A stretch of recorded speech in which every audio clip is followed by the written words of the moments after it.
The autumn wind carried the scent of impending rain across Millfield County as Ethan Caldwell adjusted his weathered hat and guided his stallion through the crowded streets of Riverside Township.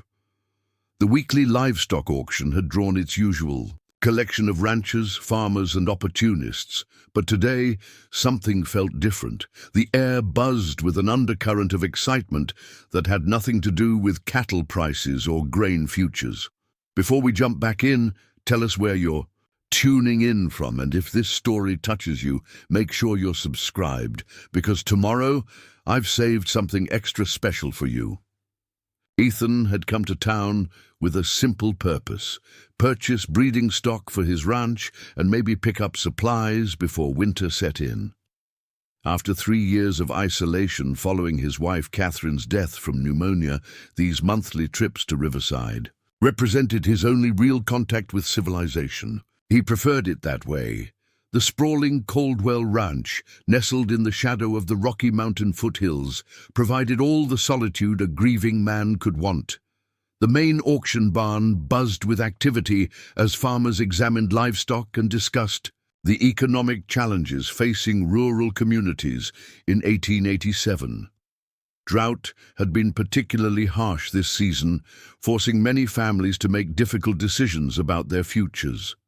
Ethan moved through the crowd with the quiet confidence of a man who'd built his reputation on fair dealing and hard work. At 35, he commanded respect throughout the county, though his self-imposed exile had made him something of a mysterious figure.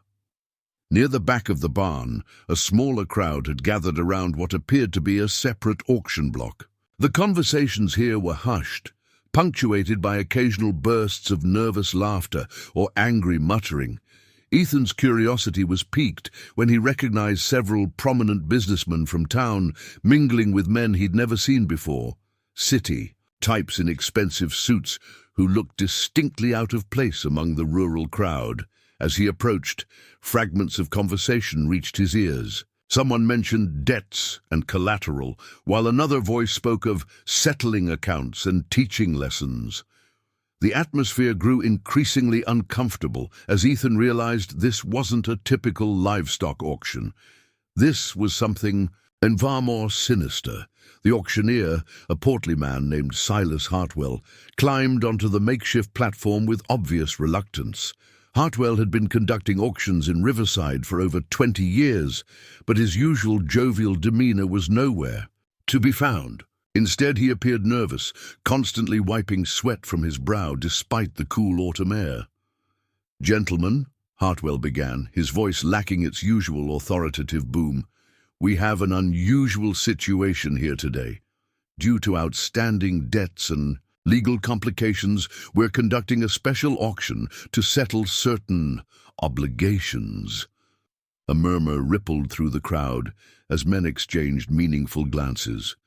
Ethan felt his jaw tighten as the implications became clear. He'd heard whispers of such arrangements in larger cities, where desperate circumstances sometimes led to transactions that skirted the edges of legal and moral acceptability. "The property in question," Hartwell continued, "comes with significant documentation regarding debts owed to various parties in town. The successful bidder will assume certain responsibilities and, shall we say, privileges regarding the disposition of said property." From the shadows behind the platform, a figure emerged that made Ethan's blood run cold. The woman appeared to be in her mid-20s, with auburn hair pulled back severely and wearing a plain brown dress that had seen better days. But it was the collection of bruises visible on her arms and the haunted expression in her green eyes that told the real story. Behind her walked a man who could only be described as predatory. Harold Blackwood was well known throughout the county as a successful businessman who owned several mining operations and had his fingers in various other enterprises. He was also known for his violent temper and his treatment of anyone he considered beneath his station. The woman walking in front of him bore the unmistakable marks of his attention. "Sarah Elizabeth Blackwood," Hartwell announced reluctantly, "age 24, married to Harold Blackwood for the past 3 years. Due to Mr. Blackwood's substantial gambling debts and defaulted business loans, the court has authorized this auction to satisfy creditors. The crowd fell silent as the full weight of what was happening settled over them.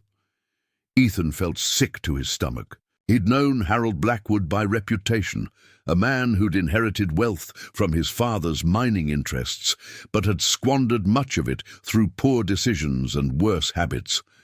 Gambling, drinking, and violence seemed to be Harold's primary occupations, and apparently his wife was paying the price. Sarah stood on the platform with her head held high despite her circumstances. There was something dignified about her posture that reminded Ethan painfully of his late wife Catherine. Where Catherine had been blonde and petite, Sarah was taller with rich auburn hair, but they shared the same quiet strength that seemed to radiate from within. It was the bearing of a woman who refused to be broken despite everything she'd endured. "Now, before we begin," Hartwell continued, clearly uncomfortable with the proceedings, "let me clarify the terms. The winning bidder will assume Mr. Blackwood's debts in exchange for certain considerations regarding Mrs. Blackwood's future arrangements." Harold Blackwood stepped forward with a cruel smile playing across his lips. He was a man in his 40s, soft around the middle from too much drinking, with thinning brown hair and small, mean eyes. Everything about him radiated entitlement and barely controlled violence. "Let's not dance around it, Hartwell," Harold said loudly enough for the entire crowd to hear. "My wife here has cost me a fortune with her medical bills and her fancy ideas about how she should be treated. Time for her to start earning her keep." Sarah's face flushed with humiliation, but she didn't lower her head. If anything, she stood straighter, meeting the gazes of the men in the crowd with defiant dignity. Ethan found himself admiring her courage, even as his anger toward her husband continued. "To build, bidding will start at $100, Hartwell announced, which represents a portion of the outstanding debts. A voice from the front of the crowd immediately called out, "100. Ethan craned his neck to see who had spoken, and felt his anger spike even higher. The bidder was Marcus Steele, a man known for his cruelty toward women and his involvement in several unsavory businesses around town. 125, called another voice. This came from Vincent Murdoch, a saloon owner whose establishment was notorious for the treatment of its female employees. As the bidding continued, climbing steadily toward $200, Ethan felt a familiar rage building in his chest. It was the same anger that had consumed him during his darker moments after Catherine's death, but now it was focused outward rather than inward. These men weren't bidding on livestock or property. They were bidding on a human being's dignity and future.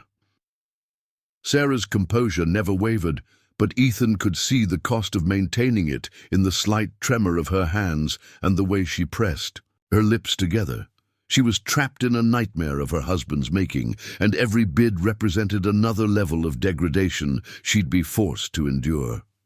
250, Marcus Steele called out with obvious anticipation, "and I guarantee she'll earn every penny back within the first month." The crowd laughed at the crude implication, and Ethan saw Sarah's face go pale. That was the moment his decision crystallized.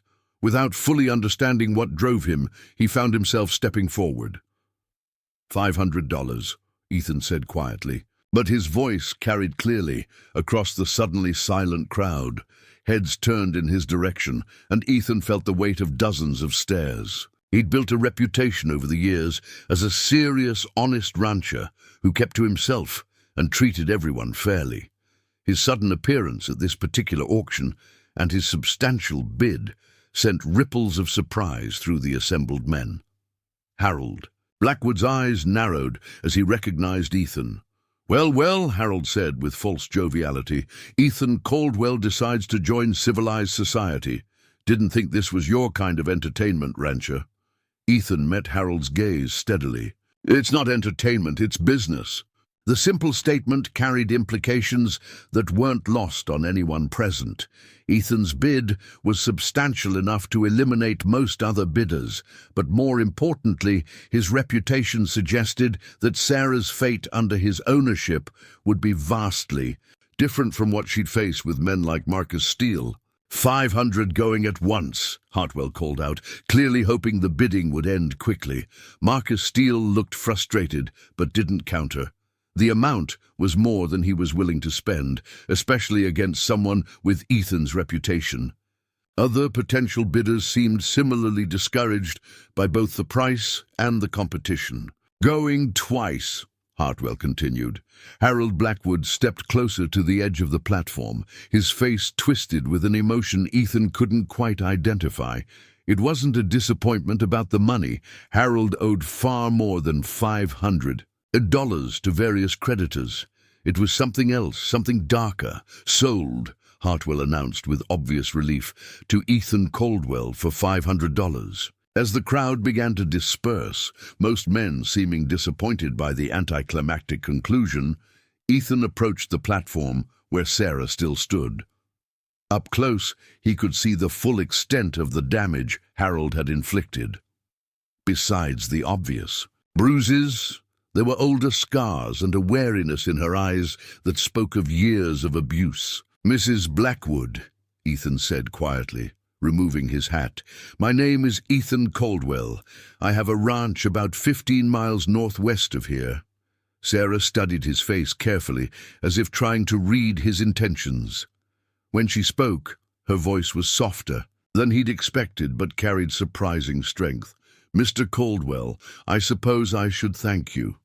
"No thanks necessary," Ethan replied. "What you should know is that my ranch is isolated but comfortable. You'll have your own quarters, and you'll be safe there." Something flickered in Sarah's eyes, hope perhaps, or maybe just confusion about his unexpected kindness. Before she could respond, Harold Blackwood pushed his way between them. Preparing and narrating this story took us a lot of time, so if you are enjoying it, subscribe to our channel. It means a lot to us. Now back to the story. "Now hold on there, Caldwell," Harold said, his breath reeking of whiskey despite the early hour. "Let's make sure we understand the arrangement here. You've bought her debt, which means you own her services. But she's still my wife, and I have certain rights." Ethan's hand moved instinctively toward the Colt revolver on his hip. "Mr. Blackwood, I suggest you clarify exactly what you think those rights might be." The threat in Ethan's voice was unmistakable, and Harold took a step back. For all his bluster and cruelty toward women, Harold Blackwood was fundamentally a coward who avoided confrontation with men capable of fighting back. "Just saying a man should be able to visit his wife from time to time," Harold said with a nasty grin. "Make sure she's being properly motivated." "Your wife will be under my protection now," Ethan said firmly. "Any visits will need to be arranged through me, and they'll be supervised." Harold's face darkened, but he didn't push the issue further. Instead, he turned to Sarah with venom in his voice. "Enjoy your new situation, dear wife. But remember, this arrangement won't last forever. I'll find ways to make sure you come back where you belong." Sarah's composure finally cracked slightly, and Ethan saw fear flash across her features. Harold's threat wasn't idle. He was a man with connections and resources, and his pride had been wounded by the day's events. "Are you ready to leave, Mrs. Blackwood?" Ethan asked, offering her his arm. Sarah hesitated for a moment, glancing between Ethan and her husband. Then, with obvious determination, she took Ethan's offered arm. "Yes, Mr. Caldwell, I'm ready." As they walked toward Ethan's wagon, Harold called out one final threat. "This isn't over, Caldwell. You've interfered in something that's none of your business. That woman belongs to me, and I'll have her back one way or another." Ethan helped Sarah into the wagon, noting how she flinched slightly at unexpected touches, a learned response to years of abuse. Once she was settled, he turned back to face Harold. "Mr. Blackwood," Ethan said quietly, I'd advise you to focus on settling your remaining debts rather than making threats you can't back up. Good day to you." As they drove out of Riverside Township, Sarah sat silently beside Ethan, her hands folded carefully in her lap.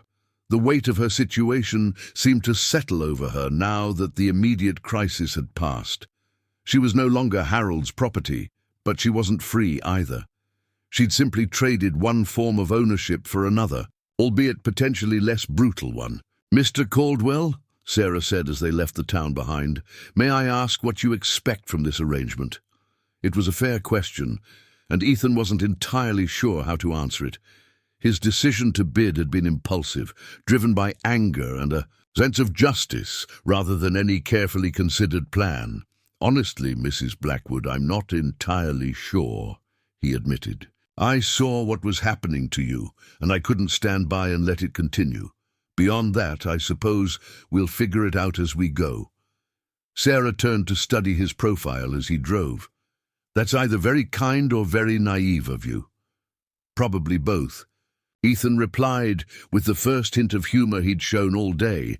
As the wagon rolled through the countryside toward the Caldwell Ranch, both passengers were lost in their own thoughts about the dramatic change in circumstances. Sarah was trying to process the transition from Harold's brutal ownership to this stranger's protection, while Ethan was beginning to realize the full implications of what he'd just done. The ranch came into view as they crested a hill overlooking a broad valley. The main house was a substantial two-story structure built from local stone and timber, with a wraparound porch and several outbuildings scattered across the property. It was clearly the home of a successful rancher, well-maintained and prosperous. "Without being ostentatious, it's beautiful," Sarah said softly, and Ethan heard genuine appreciation in her voice. "Catherine designed most of it," Ethan replied without thinking, then immediately regretted mentioning his late wife. "Catherine was your wife?" Sarah asked gently. "Yes, she passed away 3 years ago." Sarah nodded understanding.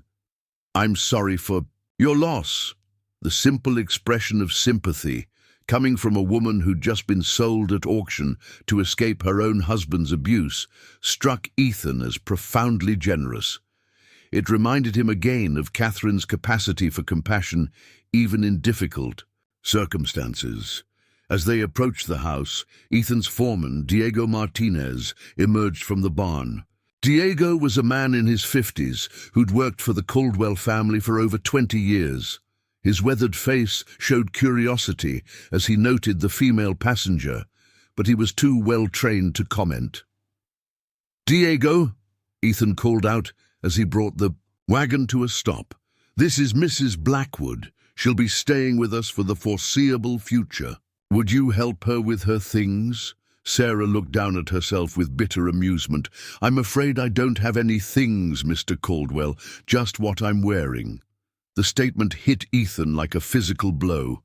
Harold hadn't even allowed his wife to pack belongings before selling her to settle his debts.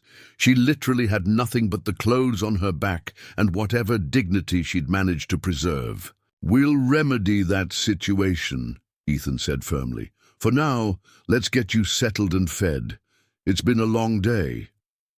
As Ethan helped Sarah down from the wagon, he noticed how she surveyed her new surroundings with the careful attention of someone assessing potential threats and escape routes. Years of abuse had taught her to constantly evaluate her environment for danger. The interior of the ranch house reflected the same solid prosperity as the exterior. The furniture was well made but not elaborate, chosen for comfort and durability rather than show. Everything was scrupulously clean and well-maintained, though it lacked the feminine touches that had once made it a true home. "Mrs. Blackwood," Ethan said as they entered the main room, "there's a guest bedroom upstairs that has its own lock. You're welcome to use it for as long as you need." Sarah's eyes widened slightly at the mention of a lock. After years of being unable to secure any space against Harold's intrusions, the concept of a door she could lock seemed almost too good to believe. "That's very considerate," she said carefully. Ethan led her upstairs to a comfortable room with a large window overlooking the valley. The room contained a bed, dresser, washstand, and a rocking chair positioned near the window. It was simply furnished, but clean and peaceful. "There are clothes in the dresser that belong to Catherine," Ethan said, his voice tightening slightly. At the mention of his wife's name, "She was about your size, and I think she would have wanted them to be useful rather than just sitting empty." The offer brought tears to Sarah's eyes.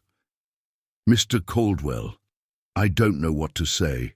This is incredibly generous." "It's practical," Ethan replied, though they both knew it was much more than that. "Dinner is usually around 6. Come down when you're ready." As Ethan left Sarah to settle into her new quarters, he found himself questioning the wisdom of his impulsive decision. He'd acted on anger and compassion, but now he had to deal with the practical realities of the situation. Sarah was legally bound to him through Harold's debts, but Ethan had no desire to treat her as property. At the same time, he couldn't simply ignore the legal obligations he'd assumed. Downstairs, Diego was waiting with barely concealed curiosity.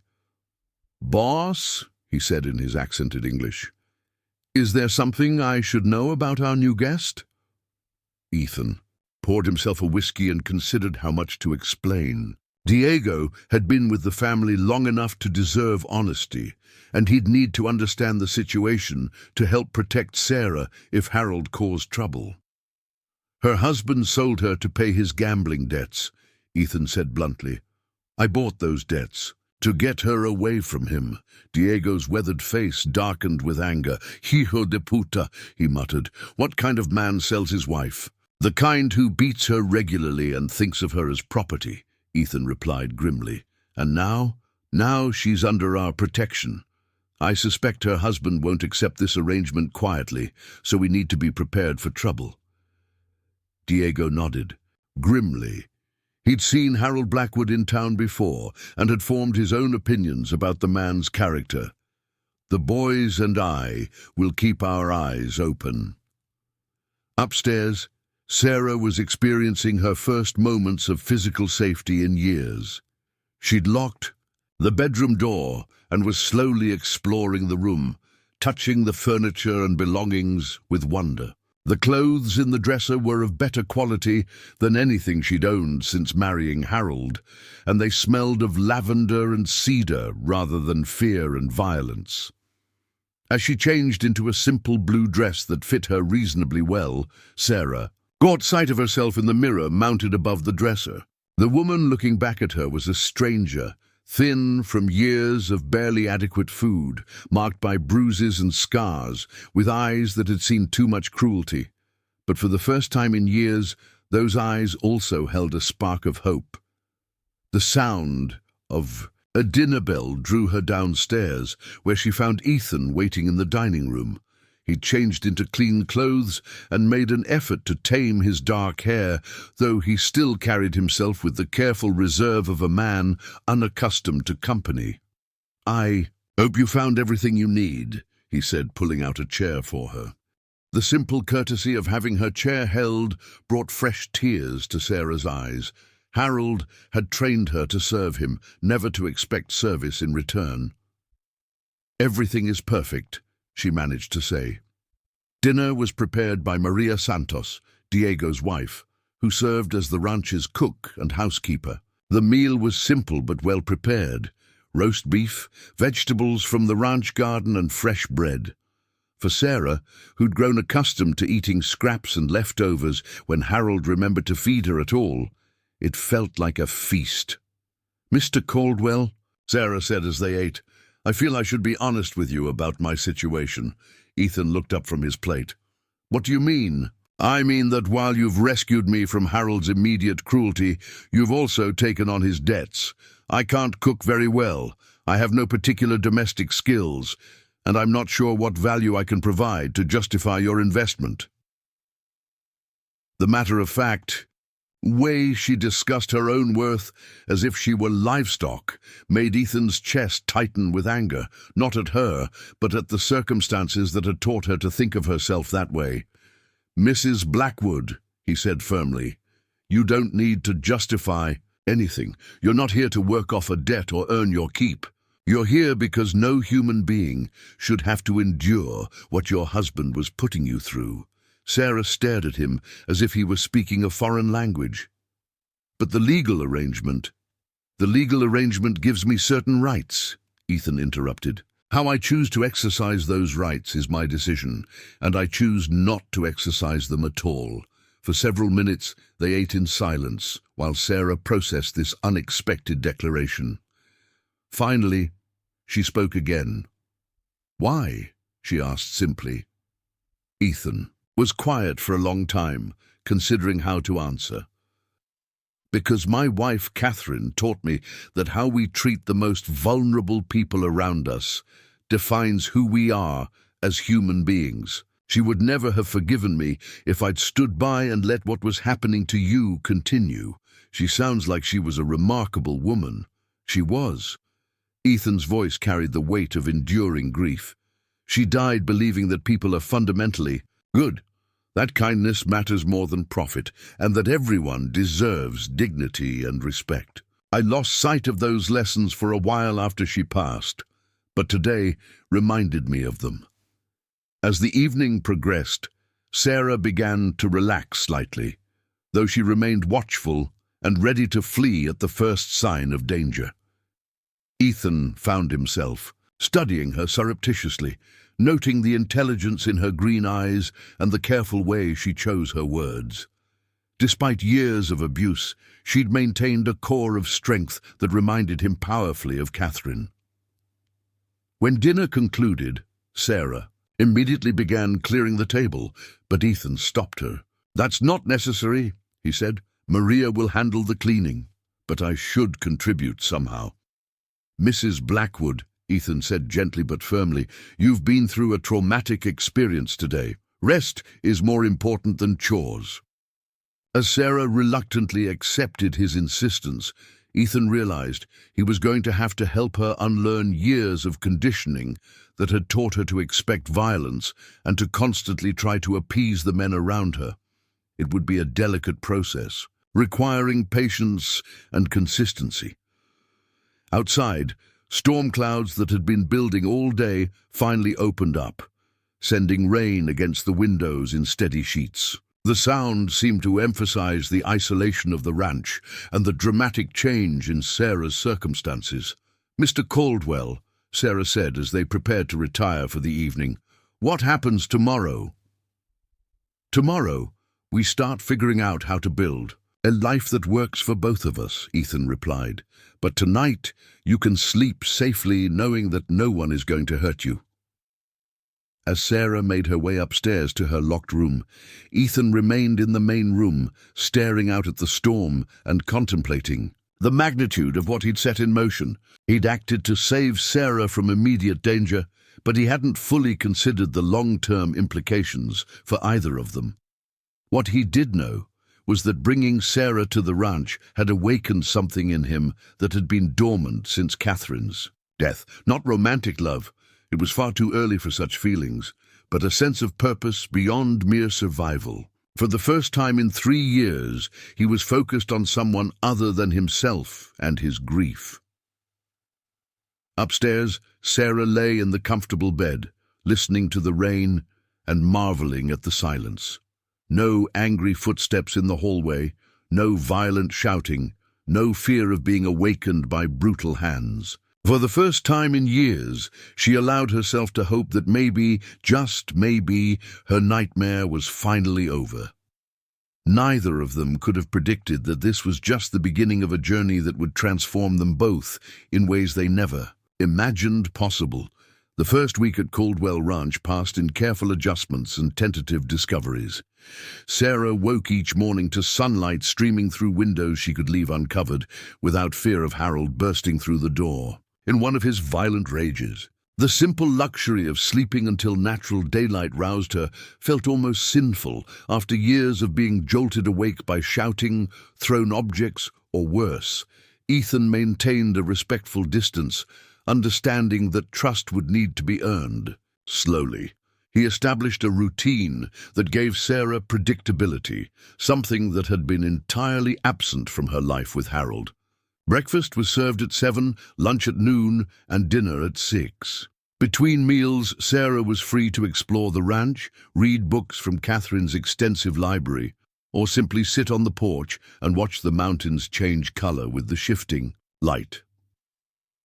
On the third morning, Sarah ventured into the kitchen while Maria Santos was preparing breakfast. Maria, a woman in her 40s with kind eyes and graying hair, had been watching the new arrival with maternal concern. She'd seen the way Sarah startled at unexpected sounds and how she positioned herself near exits in every room. "Buenos dias, señora," Maria said warmly, continuing to knead bread dough. "Are you feeling better today?" Sarah hesitated in the doorway, uncertain whether she was welcome in the kitchen. "Good morning, Mrs. Santos. I hope I'm not intruding." "Never intruding. This kitchen is big enough for many hands." Maria gestured toward a chair at the wooden work table. "Sit, please. I make coffee fresh." As Maria bustled about preparing the morning meal, Sarah watched with fascination. The older woman moved with efficient grace, humming softly to herself as she worked. Everything about the kitchen radiated warmth and contentment, qualities that had been absent from Sarah's world for so long that she'd almost forgotten they existed. "Mrs. Santos," Sarah said carefully, "may I ask how long you've worked for Mr. Caldwell? Diego and we come here when Senor Ethan first married Miss Catherine. That was 7 years ago. We watched them build this place into a real home." Maria's expression grew sad. "And we watch him almost die inside when she pass away." Sarah absorbed this information, beginning to understand the depth of Ethan's grief.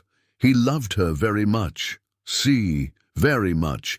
They were like two halves of one heart. When she died, he locked himself away from everyone. No visitors, no friends, just work and sadness. Maria paused in her preparations to study Sarah thoughtfully. "But yesterday, for the first time in 3 years, I see him smile at the dinner table."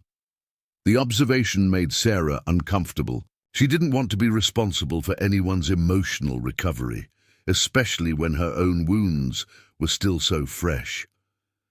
"I'm sure it was just the novelty of having company." "Maybe," Maria said, but her tone suggested she believed otherwise. Or maybe God sends healing in ways we do not expect. Before Sarah could respond, Ethan appeared in the kitchen doorway. He'd clearly been working in the barn already. His clothes were dusty and he smelled of hay and leather. Sarah instinctively tensed, her body remembering Harold's unpredictable moods during similar domestic moments. "Good morning, ladies," Ethan said, removing his hat. "I hope I'm not interrupting." "Never interrupting in your own kitchen," Maria replied with mock sternness, "but you wash those hands before you touch my clean table." The easy banter between employer and employee surprised Sarah. Harold had always treated household staff as barely human, screaming at them for minor infractions and threatening dismissal for any sign of familiarity. The obvious mutual respect between Ethan and Maria suggested a fundamentally different character. "Mrs. Blackwood," Ethan said as he washed his hands at the basin, "I was wondering if you might like to see more of the ranch today. Diego offered to show you around if you're interested." The invitation was clearly optional, but Sarah found herself curious about the property that was now, technically, her home. "That would be nice. Thank you." After breakfast, Diego Martinez appeared at the kitchen door with his hat in his hands and a gentle smile on his weathered face. Like his wife, he radiated kindness and competence. Sarah had grown adept at reading men's intentions from subtle cues, and everything about Diego's demeanor suggested safety. "Senora Blackwood," he said with old-world courtesy, "would you like to see how we run this place?" The tour that followed revealed the scope of Ethan's operation. The Caldwell Ranch encompassed over 3,000 acres of prime grazing land, with several hundred head of cattle, a dozen horses, and numerous outbuildings dedicated to various aspects of ranch management. Diego explained the seasonal rhythms of ranch life: spring calving, summer grazing, fall roundup, and winter preparation. "Senor Ethan, he is a good boss," Diego said as they walked through the main pasture. "Fair with money, never ask us to do what he won't do himself. But since Miss Catherine die, he work too hard, sleep too little. He forget how to live, only know how to survive." Sarah found herself studying the ranch with new appreciation. Everything was well maintained and efficiently organized, suggesting management skills that went far beyond simple cattle raising. The operation represented significant wealth, built through careful planning and hard work rather than inheritance or speculation. "Diego," Sarah said as they paused near a fence overlooking the valley, "can I ask you something personal?" "Sigh, of course. What do you think of Mr. Caldwell's decision to purchase my husband's debts?" Diego was quiet for several minutes, clearly choosing his words carefully. "I think," he said finally, "that Senor Ethan's heart remember how to feel again. For 3 years he feel nothing but sadness. Yesterday he feel anger for injustice and compassion for suffering. Maybe that is the beginning of healing. But it was an impulsive decision. He doesn't even know me. Sometimes the heart knows things the mind has not figured out yet," Diego replied with simple wisdom. "Miss Catherine, she always say that kindness is never wasted, even when we cannot see the results immediately." As they continued the tour, Sarah began to understand that she'd entered a community rather than simply a household. The ranch employed 6 men year-round, plus seasonal workers during busy periods. Everyone lived on the property with their families, creating a small village centered around the main house. The workers' children played in the yard, while their mothers tended gardens and helped with various tasks. It was a radically different social structure from Harold's world, where relationships were based on dominance and exploitation rather than mutual benefit. Here people seemed to genuinely care about each other's welfare, creating a stability that Sarah had never experienced. That afternoon, while Ethan was occupied with ranch business, Sarah retreated to Catherine's library. The room was a sanctuary, filled with hundreds of books on every conceivable subject. Catherine had clearly been an educated woman with broad interests. Her collection included literature, philosophy, science, and practical manuals on everything from medicine to agriculture. Sarah selected a volume of poetry by Emily Dickinson and settled into a comfortable chair near the window. Reading had been one of her few escapes during her marriage to Harold, though she'd been forced to hide books and read in secret. Harold viewed education as dangerous for women, believing it gave them ideas above their station. As she read, Sarah became aware of voices from the yard below. Ethan was talking with one of his workers, discussing plans for winter feed storage. His voice carried the easy authority of someone accustomed to command, but without the cruel edge that had characterized Harold's interactions with subordinates. "Tom," Ethan was saying, "make sure the new hay barn has proper ventilation. I don't want to risk a fire like the Hendersons had last winter." "Yes, sir. Should we use the same contractor who built the equipment shed?" "That's a good idea. He does solid work at fair prices." The mundane conversation revealed something important about Ethan's character. He was concerned with his workers' welfare and his animals' comfort, not just profit margins. The contrast with Harold, who viewed every expense as theft from his personal enjoyment, was stark. A commotion in the yard drew Sarah's attention. A rider was approaching the house at considerable speed, kicking up dust and clearly carrying urgent news. Sarah's heart raced as she recognized the possibility of danger. Harold had friends and allies who might come looking for her. The rider proved to be a young man named Jake Wilson, who worked for the telegraph office in Riverside Township. He was breathing hard as he dismounted, his horse lathered from hard riding. "Mr. Caldwell," Jake called out, "I've got an urgent message for you." Ethan emerged from the barn, his expression immediately serious. "What is it, Jake?" "Wire came in about an hour ago from the territorial capital. There's been some kind of legal challenge filed regarding your recent business transaction." Sarah felt her blood turn to ice. Even from the second-floor window, she could see the tension that immediately gripped Ethan's shoulders. Harold was making his move, using whatever legal connections he had to challenge the auction results. "What kind of challenge?" Ethan asked, his voice carefully controlled. "The telegram wasn't specific, sir. Just said you need to appear before Judge Morrison in Riverside tomorrow morning to address questions about the validity of certain proceedings." Ethan nodded grimly and reached into his pocket for coins to tip the messenger. "Thank you for bringing this out so quickly, Jake." As the young man departed, Sarah watched Ethan stand motionless in the yard for several minutes, clearly thinking through implications and strategies. Finally, he looked up toward the library window where she stood watching. Even at that distance, she could see the determination in his posture. Sarah made her way downstairs, finding Ethan in his study, examining legal documents. He looked up as she entered, his expression carefully neutral. "I suppose you heard," he said. "Yes. It's Harold, isn't it? He's found some way to challenge what happened yesterday." Ethan nodded. "Judge Morrison is honest, but he's also Harold's uncle by marriage. That complicates things." The revelation hit Sarah like a physical blow. She'd known Harold had connections throughout the county, but she hadn't realized they extended to the judicial system. "Then you'll lose. He'll force me to come back." "Not necessarily." Ethan's voice carried quiet confidence. "Harold may have family connections, but he also has a reputation for dishonesty and violence. Judge Morrison is aware of his nephew's character flaws." Sarah sank into a chair across from Ethan's desk, the brief taste of freedom suddenly feeling like a cruel illusion.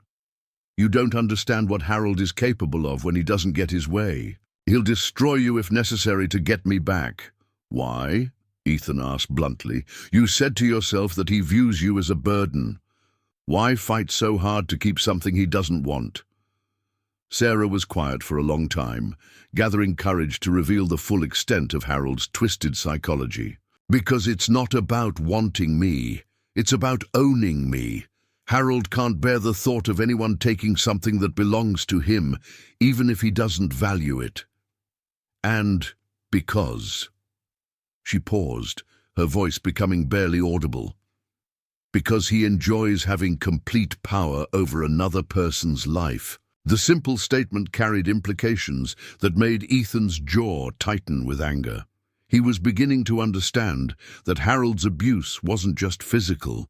It was a systematic destruction of Sarah's autonomy and self-worth.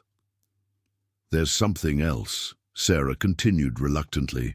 "Harold has been selling my services to his friends when he needs money or favors. If he loses control over me legally, he loses a source of income and influence."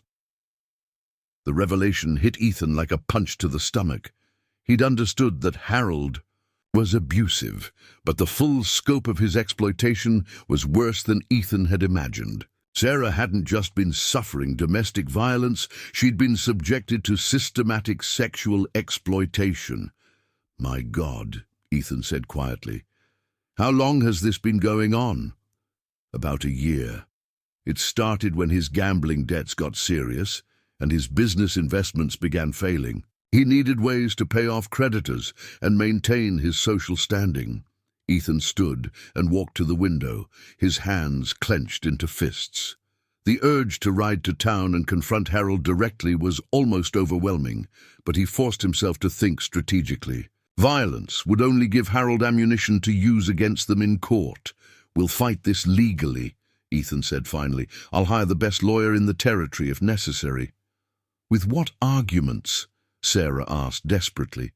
The auction was legal, the documentation was proper, and Harold has influential friends. What possible defense do we have? Ethan turned back to face her, his expression resolute. The truth, Harold's abuse, his exploitation of you, his pattern of violence and corruption.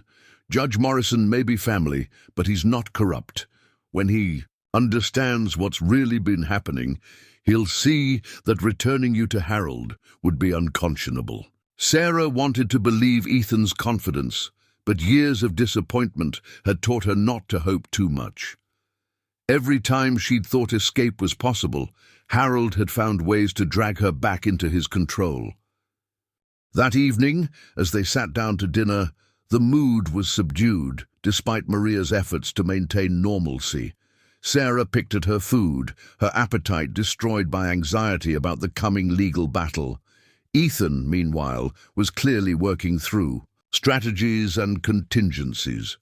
"Mrs. Blackwood," Ethan said suddenly, "would you be willing to testify about Harold's treatment of you?" The question terrified Sarah. Speaking publicly about her experiences would require reliving them in detail, in front of people who might not believe her or who might blame her for tolerating the abuse.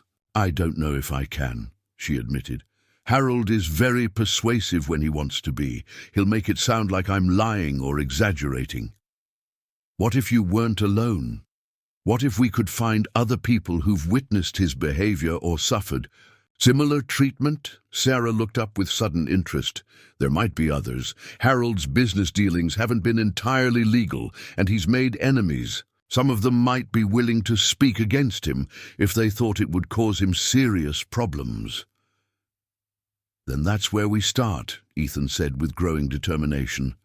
"We build a case that shows Harold's true character and makes it clear that you need protection, not return to his custody." As they planned their legal strategy, Sarah found herself studying Ethan with new appreciation. He was approaching her problems with the same methodical intelligence he applied to ranch management, analyzing the situation, identifying resources, and developing comprehensive solutions.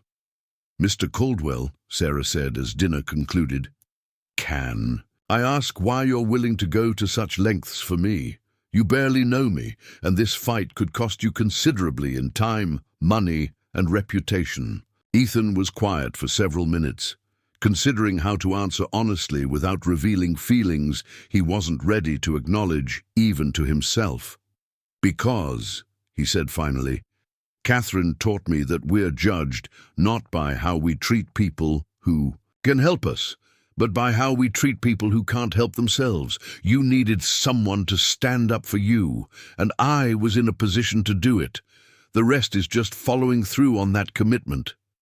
But even as he spoke, Ethan knew there was more to it than noble principles. Something about Sarah's courage in the face of systematic cruelty reminded him of Catherine's strength during her final illness. Both women had faced impossible circumstances with dignity and grace, refusing to let suffering destroy their essential humanity. That night, as Sarah lay in her locked room listening to the peaceful sounds of the ranch settling into evening quiet, she allowed herself to hope that maybe this time would be different. Maybe Ethan's combination of resources, determination, and basic decency would be enough to break Harold's hold over her life. But even as hope flickered, fear remained strong. Harold Blackwood was not a man who accepted defeat gracefully, and he had more weapons at his disposal than just legal challenges. If the courts didn't give him what he wanted, he would find other ways to reclaim what he viewed as his property.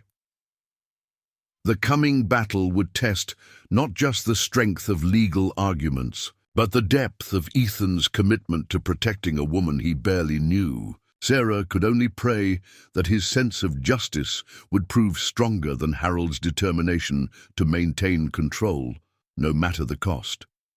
The courthouse in Riverside Township buzzed with unusual activity as word spread about the morning's proceedings. Judge Morrison's courtroom typically handled routine matters, property disputes, minor criminal cases, and civil disagreements that rarely drew public attention. But the challenge to Harold Blackwood's debt auction had attracted a crowd of curious onlookers, business associates, and townspeople who'd heard rumors about the controversial transaction. Ethan arrived early with Sarah, accompanied by Samuel Richardson, the most respected attorney in 3 counties. Richardson was a silver-haired man in his 60s whose reputation for legal brilliance was matched only by his absolute integrity. He'd listened to Sarah's story with growing outrage and agreed to represent them without his usual retainer, declaring, and that some cases transcended mere business arrangements. Sarah wore one of Catherine's better dresses, a deep blue wool that complemented her auburn hair and gave her an air of respectability that would be crucial for the day's proceedings. Despite her nervousness, she carried herself with quiet dignity, understanding that her demeanor in court would influence how people perceived her character and credibility. Harold Blackwood sat at the opposing table with his attorney, Vernon Hayes, a man known more for his political connections than his legal expertise. Harold had clearly made an effort to present himself favorably. He was clean-shaven, wearing his best suit, and had managed to project an image of injured respectability. But Sarah noticed the telltale signs of his morning drinking in the slight tremor of his hands and the too bright glitter in his eyes. Judge Morrison entered the courtroom with measured dignity, his presence immediately commanding silence. Despite his family connection to Harold, Morrison had built a reputation for fairness during his 15 years on the bench. He was a lean man with penetrating grey eyes and silver hair, whose careful consideration of evidence had earned respect throughout the territory. "This court is now in session," Judge Morrison announced, settling behind his bench. "We're here to consider a challenge to the debt auction conducted 3 days ago, specifically regarding the disposition of Sarah Elizabeth Blackwood. Mr. Hayes, present your client's position." Vernon Hayes rose with theatrical flourish, clearly playing to the gallery of spectators. "Your Honor, my client contends that the auction in question was conducted under false pretenses and in violation of territorial marriage laws. Harold Blackwood's debts were indeed substantial, but the auction of his wife's services was arranged without his full understanding of the terms. The argument was weak, and everyone in the courtroom knew it. But Hayes continued with growing passion. "Furthermore, Mrs. Blackwood is still legally married to my client. No auction, regardless of its technical legality, can supersede the sacred bonds of matrimony or a husband's natural rights regarding his wife's person and labor." Samuel Richardson rose slowly, his calm demeanor a stark contrast to Hayes's dramatics. "Your Honor, if I may address the court's attention to the actual facts rather than theatrical assertions about sacred bonds." Richardson's opening immediately established a different tone, methodical, fact-based, and devastatingly logical. Harold Blackwood accumulated gambling debts totaling over $2,000 to various creditors throughout this county. When threatened with legal action, he voluntarily arranged the auction in question to satisfy those obligations. The proceedings were conducted in full compliance with territorial law, with proper documentation and witnesses. But more importantly, Richardson continued, his voice gaining strength, this court must consider why Mr. Blackwood is so determined to reclaim a wife he has systematically abused, exploited, and degraded for the past 3 years. Hayes immediately objected. "Your Honor, these are unsubstantiated allegations intended to prejudice the court against my client." "Not unsubstantiated," Richardson replied calmly. "We have witnesses." The next hour brought a parade of testimony that painted a damning picture of Harold's character and behavior. Dr. William Foster, the only physician in Riverside Township, testified about treating Sarah's injuries on multiple occasions. Broken ribs, facial bruises, and other trauma consistent with systematic domestic violence.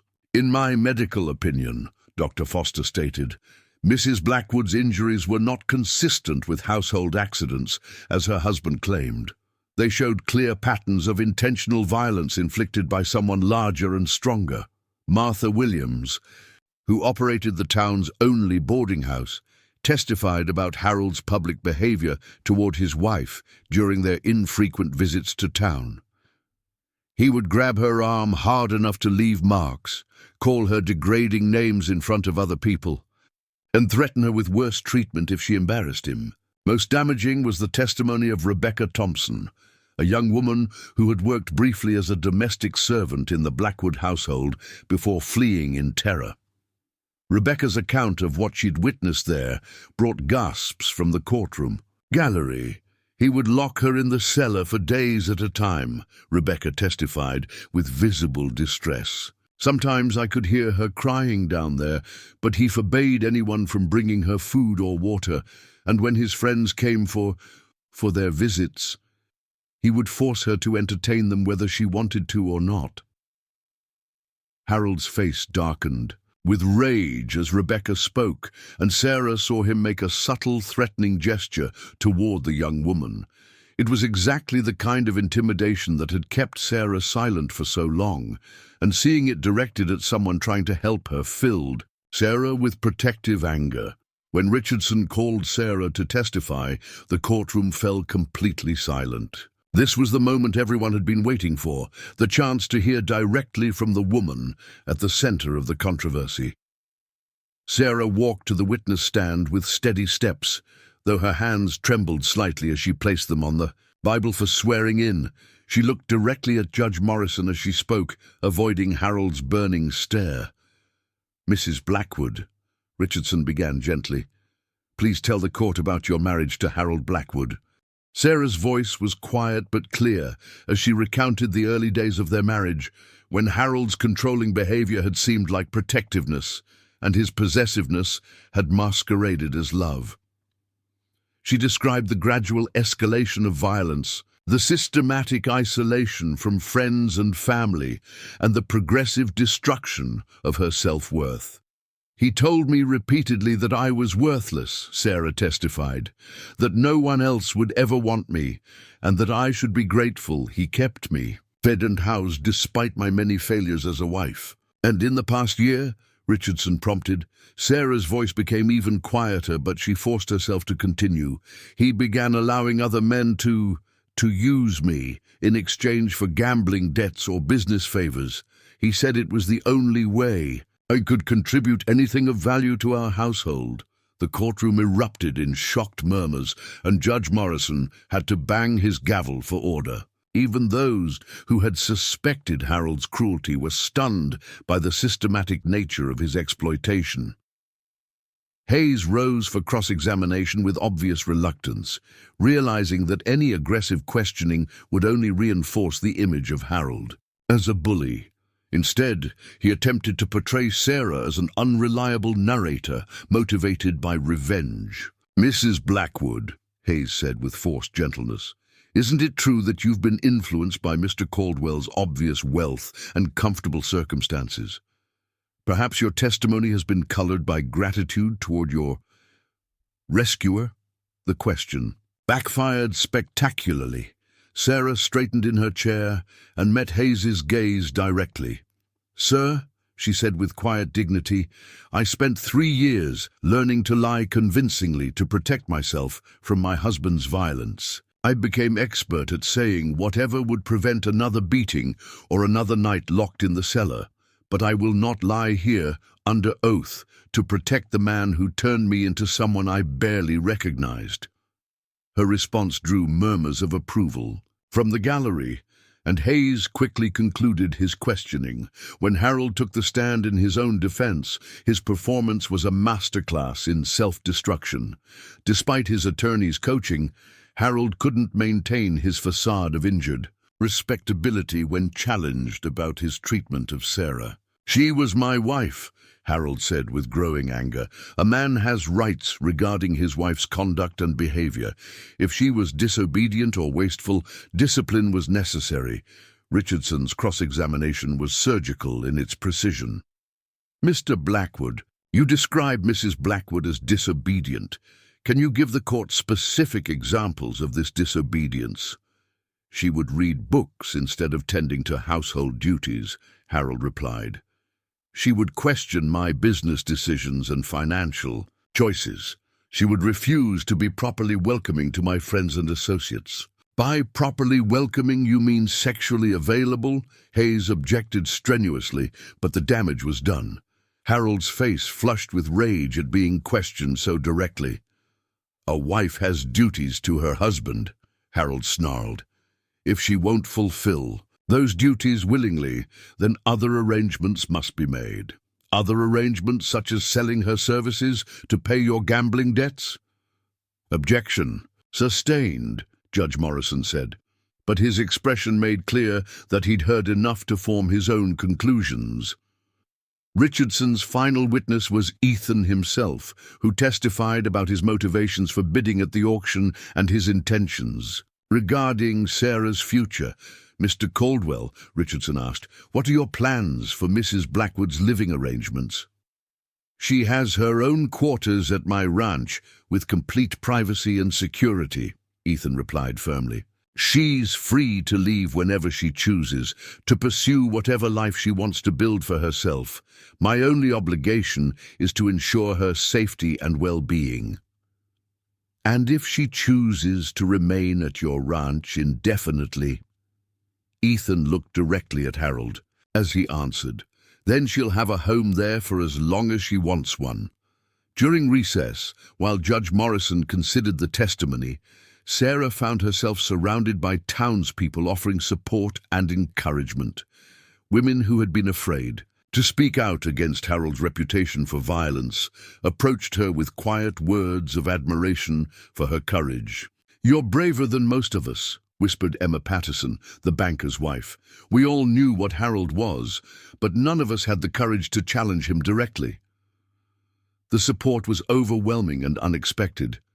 Sarah had anticipated judgment and blame, but instead found a community of people who had been waiting for someone with the courage to expose Harold's true nature. When court reconvened, Judge Morrison's expression was grave as he prepared to deliver his ruling. The courtroom fell silent as he organized his notes and looked out over the assembled crowd. This case has presented the court with questions that go beyond simple contract law, Judge Morrison began. We must consider not only the technical legality of the auction in question, but also the moral and ethical implications of the arrangements that led to it. He paused, looking directly at Harold. The testimony presented today has revealed a pattern of systematic abuse, exploitation, and cruelty that shocks the conscience of this court. Mr. Harold Blackwood, your treatment of your wife has been not only morally reprehensible, but also illegal under territorial law. Harold's face went white as he realized the judge's direction. Furthermore, Morrison continued, the evidence clearly shows that the auction was arranged voluntarily by Mr. Blackwood to satisfy legitimate debts. He cannot now claim that he didn't understand the terms or that the proceedings were invalid. The judge turned his attention to Sarah. Mrs. Blackwood, this court recognizes that you have been the victim of serious crimes. While we cannot undo the suffering you've endured, we can ensure that you are not returned to circumstances that would perpetuate that suffering. Finally, Morrison addressed Ethan. Mr. Caldwell, your intervention in this matter appears to have been motivated by humanitarian concerns rather than personal gain. The court finds no evidence that you have exploited or intend to exploit Mrs. Blackwood's vulnerable position.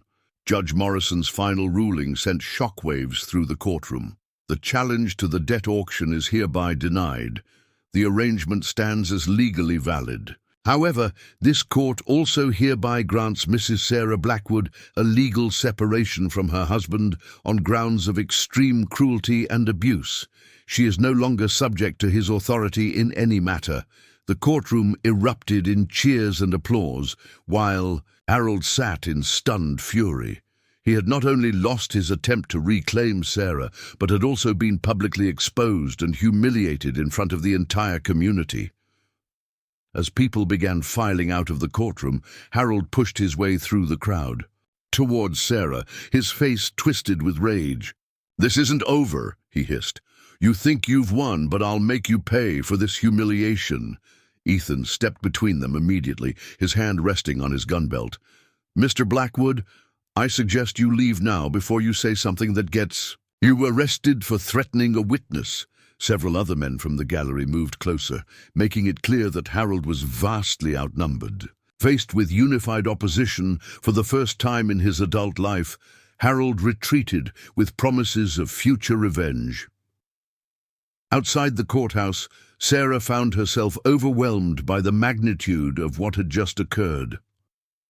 After 3 years of believing escape was impossible, she was suddenly free, not just from immediate danger, but legally free from Harold's control entirely.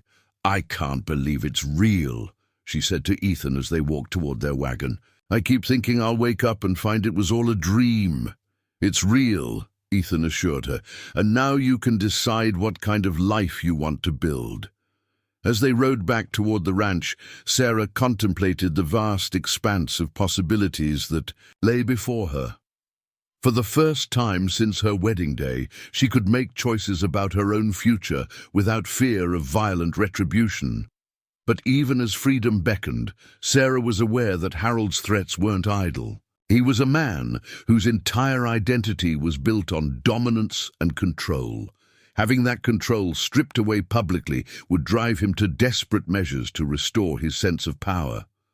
The legal battle had been won, but Sarah suspected the real fight for her freedom was just beginning. Harold Blackwood was not a man who accepted defeat gracefully, and his humiliation in court would only fuel his determination to reclaim what he viewed as his property, regardless of what the law declared.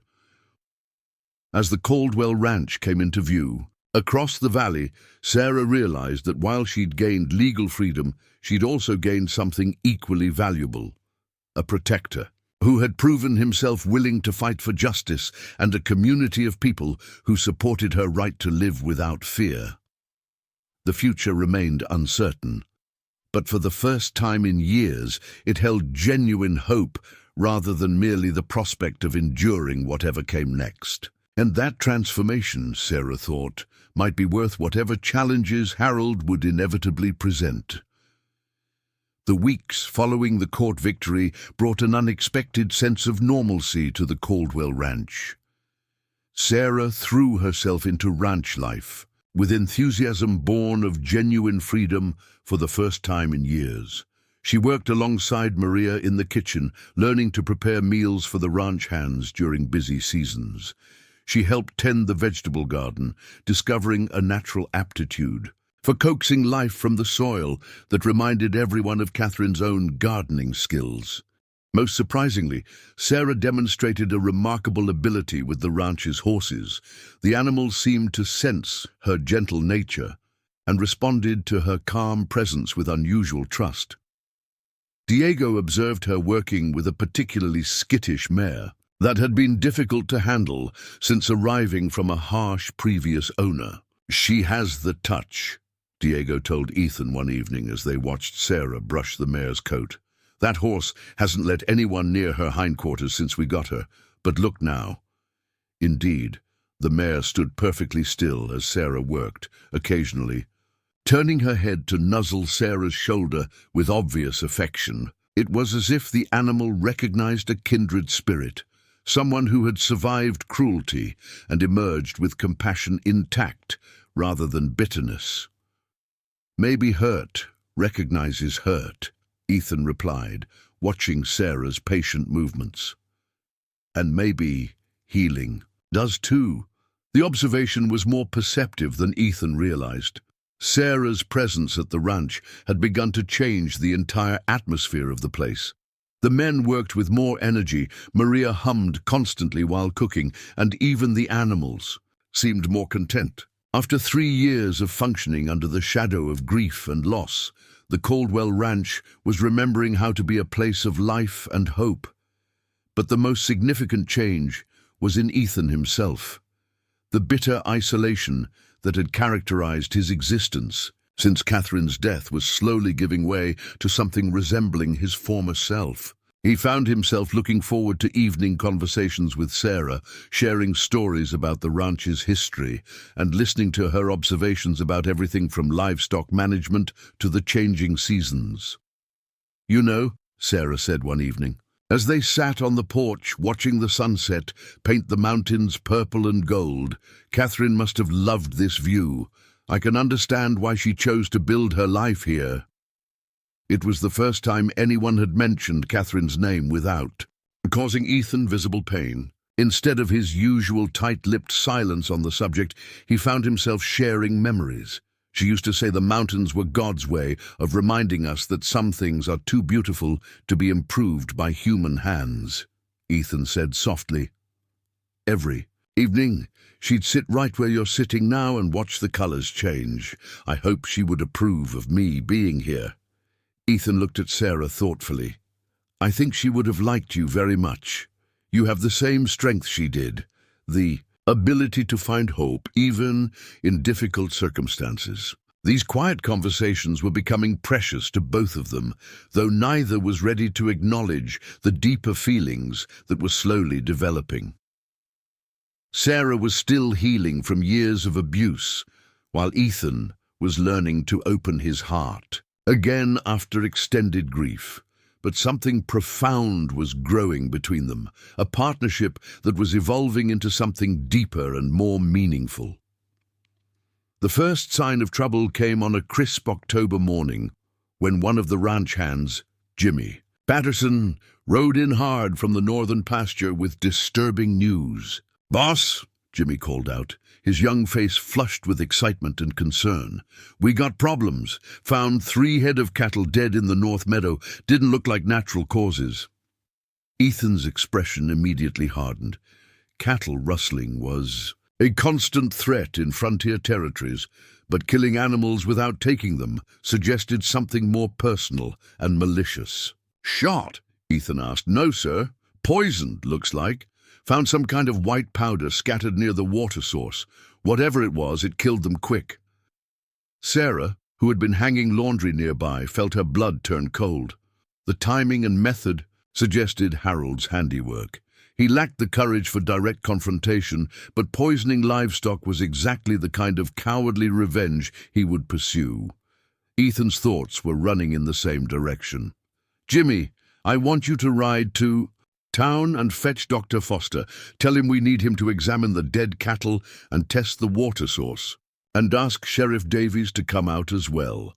As Jimmy departed on his mission, Ethan turned to Sarah with grim determination. "This is Harold's work, isn't it?" Sarah nodded reluctantly. "It's exactly the kind of thing he would do. He can't attack you directly because you're too well respected and too dangerous, but he can hurt your property and your livelihood." "Then he's made a serious miscalculation," Ethan said quietly. "This isn't just property damage anymore. This is an attack on my ability to support my workers and their families." The investigation that followed confirmed their suspicions. Dr. Foster identified the poison as arsenic, purchased in large quantities from the general store in Riverside Township just days after the court hearing. Sheriff Davies, a competent lawman in his 50s, examined the evidence with growing anger.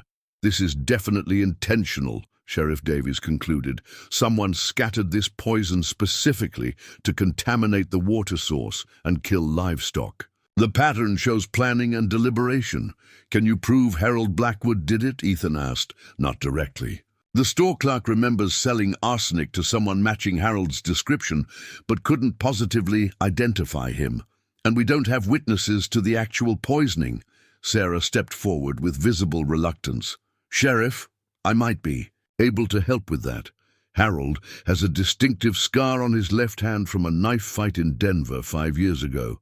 If the store clerk saw that scar, it would be a positive identification." The detail proved crucial. When Sheriff Davies returned to town with Sarah's description, the store clerk immediately confirmed, seeing the scar on the arsenic purchaser's hand. Combined with the timeline and Harold's obvious motive, it was enough to issue a warrant for his arrest. But Harold had anticipated this development.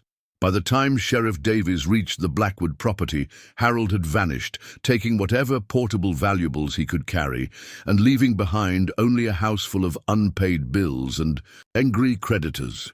"He's probably headed for Denver or Colorado Springs," Sheriff Davies told Ethan when he returned with news of Harold's flight. "Places where he can lose himself in the crowds until this blows over." "You think he'll stay away?" Sarah asked hopefully. The sheriff's expression was grave. "Not permanently. Men like Harold don't give up easily, especially when their pride has been wounded. He'll lay low for a while, but he'll be back." The knowledge that Harold was still out there, nursing his grievances and planning revenge, cast a shadow over the ranch, despite the beautiful autumn weather. Ethan increased security measures, posting guards during vulnerable hours and ensuring that someone was always armed and watchful. But the most significant change was in the relationship between Ethan and Sarah. The shared danger drew them closer, together breaking down the careful emotional barriers they'd both maintained. Sarah began staying up later to talk with Ethan as he planned security measures, while Ethan found himself checking on her welfare with increasing frequency.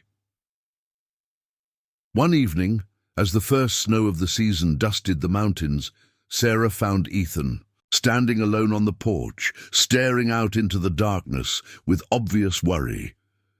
"You can't protect me from everything," Sarah said softly, joining him at the railing. "I can try. But at what cost?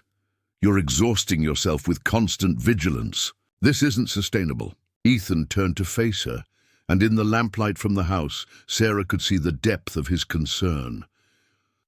"Sarah, you don't understand what it would do to me if something happened to you because I failed to keep you safe."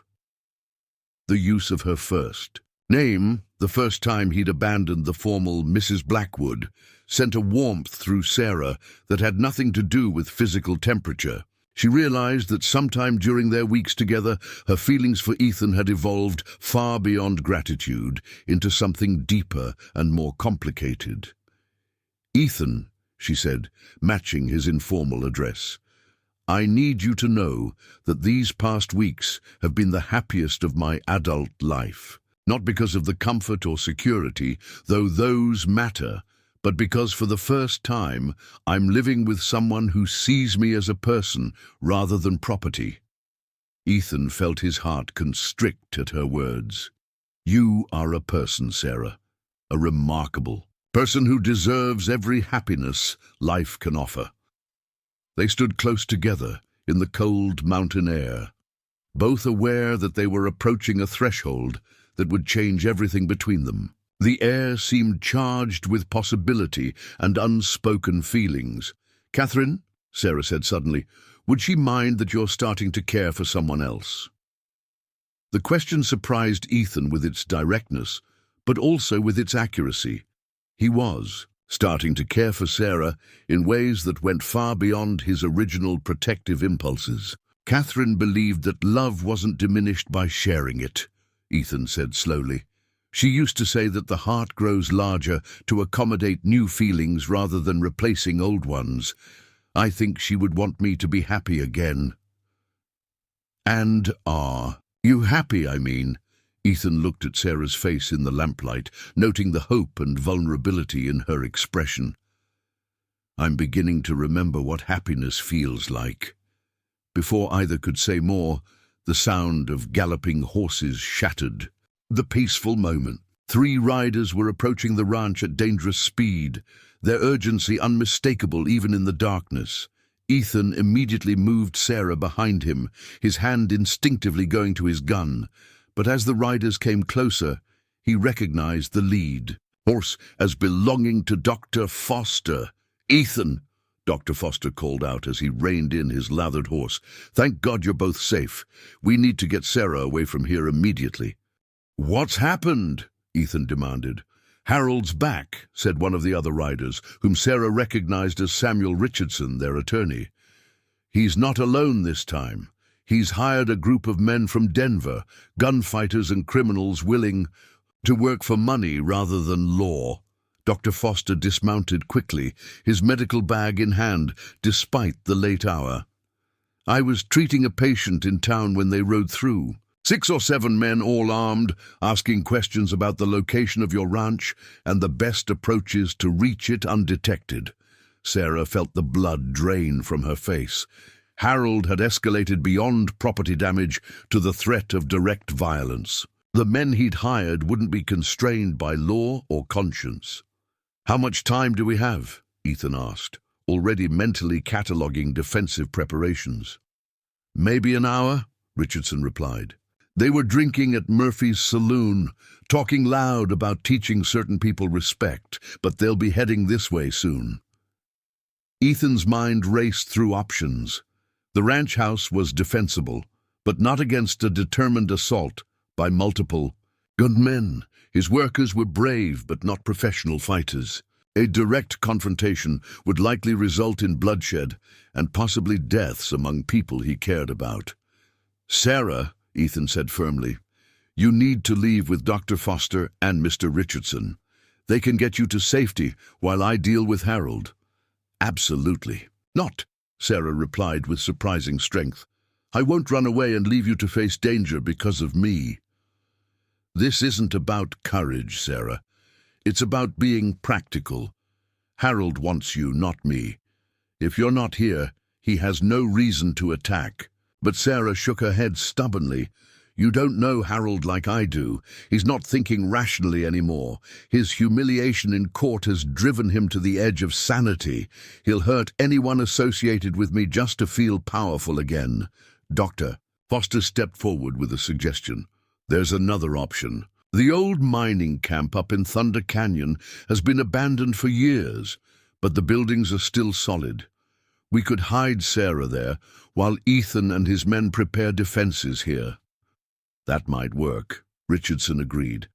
"Harold doesn't know the area well enough to search remote locations, and if he does attack the ranch, he'll find it empty of his real target."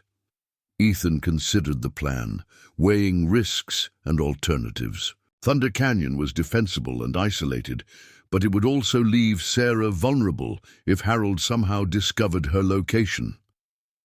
"I don't like splitting up," Ethan said finally, "but it might be our best option." As they hurriedly prepared for Sarah's departure, she grabbed Ethan's arm with desperate intensity. "Promise me something," she said urgently. "Promise me you won't take unnecessary risks trying to capture Harold. I couldn't bear it if something happened to you because of my problems." Ethan looked into her eyes and saw his own feelings reflected. There, the deep caring that had grown between them over their weeks together. "I promise to be careful, but Sarah, I need you to promise me something too." "What?" "Promise me that when this is over, we'll finish the conversation we were having on the porch." Sarah managed a smile despite her fear. "I promise." As Dr. Foster and Richardson prepared to escort Sarah to safety, Ethan realized that somewhere, in the process of protecting her, he'd fallen in love again. The knowledge terrified and exhilarated him in equal measure. Terrified because he couldn't bear to lose someone else he loved, but exhilarated because his heart had proved capable of healing and growing. But first, he had to survive the coming confrontation with Harold Blackwood and his hired guns. And that, Ethan knew, would require every skill he'd learned in his years on the frontier, plus a generous portion of luck. Thunder Canyon stretched before them like a gash carved by ancient giants, its narrow walls rising 300 feet on either side to create a natural fortress of redstone and shadow. The abandoned mining camp huddled against the canyon's eastern wall, its weathered buildings testament to dreams of gold that had proved elusive. Dr. Foster guided his horse carefully down the treacherous trail, followed by Richardson and Sarah, all of them acutely aware that Harold's hired guns might already be scouring the countryside. The camp itself was larger than Sarah had expected. 12 buildings in various states of preservation, connected by wooden walkways that had somehow survived the mountain winters. The main structure had been the company store and office, a 2-story building with thick walls and small windows that would serve admirably as a defensive position if necessary. "Built to last," Richardson observed as they dismounted in the camp's central clearing. These mining companies knew how to construct buildings that could withstand anything nature threw at them. Sarah examined their temporary refuge with mixed feelings.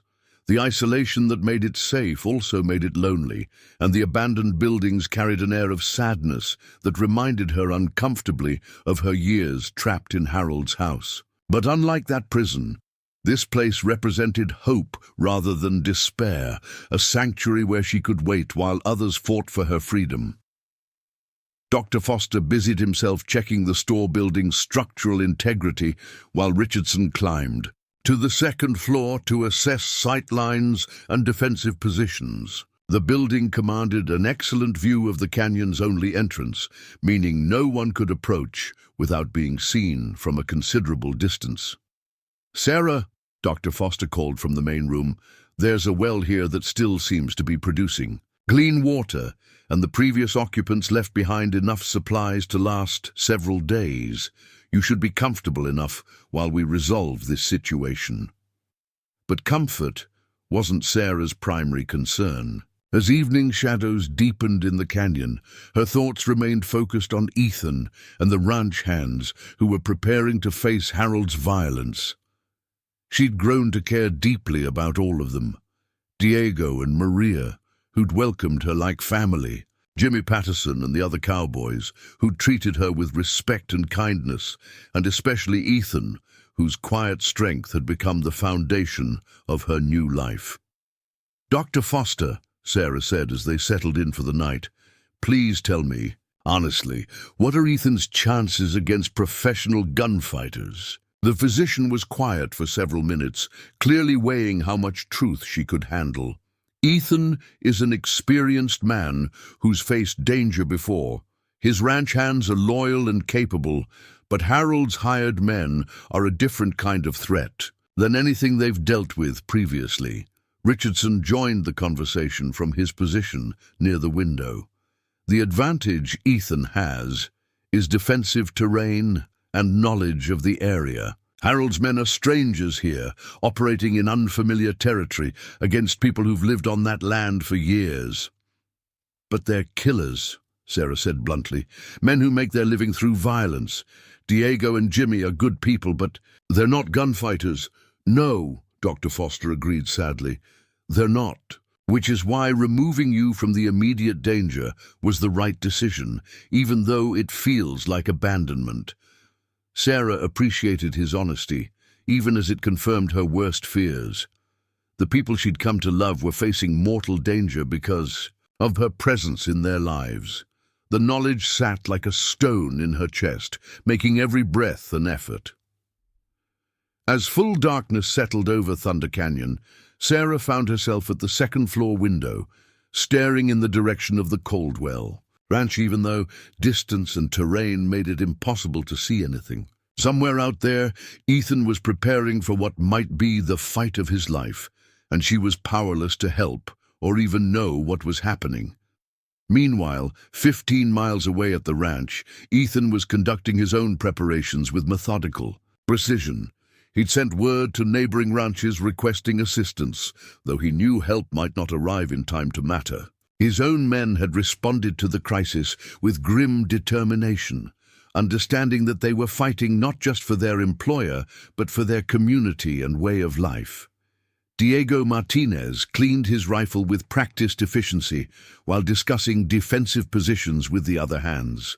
At 52, he was the most experienced fighter among them, having served with distinction in territorial conflicts before settling into ranch work. "The house has good sight lines in 3 directions," Diego explained to the assembled men. "But the barn creates a blind spot on the north side. Jimmy, you and Tom take positions there. Don't engage unless they try to use that approach." Young Jimmy Patterson nodded seriously, his usual cheerful demeanor replaced by focused intensity. At 19, he was the youngest of the ranch hands, but his skill with firearms was considerable and his loyalty to Ethan absolute. "What about the horses?" asked Tom Bradley, a veteran cowboy in his 30s, whose calm competence had earned him a supervisory role among the workers. "Drive them to the south pasture," Ethan instructed. "Harold's men might try to scatter or steal them, but I don't want the animals caught in crossfire." As the men dispersed to their assigned positions, Ethan found himself thinking about Sarah's parting words. Her promise to continue their interrupted conversation had revealed feelings he'd thought might never resurface after Catherine's death. The possibility of love again seemed both miraculous and terrifying, especially with violence approaching that might end everything before it could truly begin. The attack came just before midnight, heralded by the sound of multiple horses moving through the darkness toward the ranch buildings. Harold had chosen his timing well, late enough that his targets might be asleep, but early enough that fatigue hadn't yet degraded his men's effectiveness. From his position in the main house, Ethan counted at least 6 riders spreading out to surround the buildings. Harold's strategy was becoming clear, a coordinated assault from multiple directions designed to overwhelm the defenders through superior numbers and firepower. "Remember," Ethan called quietly to his men, "we're not trying to kill anyone. If we can avoid it, warning shots first, then aim to disable rather than kill, but protect yourselves and each other above all else." The first exchange of gunfire shattered the peaceful mountain night as Harold's men opened fire on the ranch buildings. Their shots were wild and aggressive, intended more to intimidate than to achieve specific targets. The hired guns were accustomed to facing frightened townspeople or isolated travelers, not determined defenders fighting on familiar ground. Diego's rifle spoke from the barn, and one of the attackers cried out as the bullet found its mark in his shoulder. The precision of the shot immediately changed the dynamic of the fight. Harold's men realized they were facing skilled opposition rather than easy victims. "Spread out!" Harold's voice carried across the yard, high-pitched with excitement and alcohol. "Burn the outbuildings if you have to. I want them driven out where we can see them." The threat of fire was serious in the dry mountain air, but it also revealed Harold's desperation. He was willing to destroy valuable property just to force a confrontation, proving that his obsession with reclaiming Sarah had driven him beyond rational thought. Jimmy Patterson's Winchester cracked from his position near the equipment shed, and another of Harold's men tumbled from his horse with a wounded leg. The young cowboy's marksmanship was proving equal to men with much more violent experience. But the attackers had advantages too. They carried more ammunition than the defenders, and their willingness to use lethal force without restraint gave them tactical flexibility that Ethan's men lacked. As the gunfight continued, it became clear that the ranch hand's defensive success was forcing Harold's group toward increasingly desperate measures. "Caldwell!" Harold's voice echoed across the ranch yard, slurred with drink, but carrying unmistakable venom. "Send out my wife and nobody else has to get hurt. This is between you and me." Ethan moved to a window where his voice would carry clearly. "Your wife isn't here, Harold, and she's not your wife anymore. Judge Morrison granted her a legal separation." "Legal separation doesn't mean anything out here," Harold shouted back. "A man's property is his property, and I mean to collect what belongs to me." The exchange revealed Harold's fractured mental state. His obsession with ownership had overwhelmed any remnant of rational thought, leaving only a desperate need to prove his dominance through violence and control. Back in Thunder Canyon, Sarah heard the distant sound of gunfire carried on the night. Wind, The reports were faint but unmistakable, each shot hitting her like a physical blow. Dr. Foster and Richardson tried to distract her with conversation, but she remained focused on the window, straining to interpret every sound that might indicate the battle's progress. "I should be there," Sarah said for the dozenth time.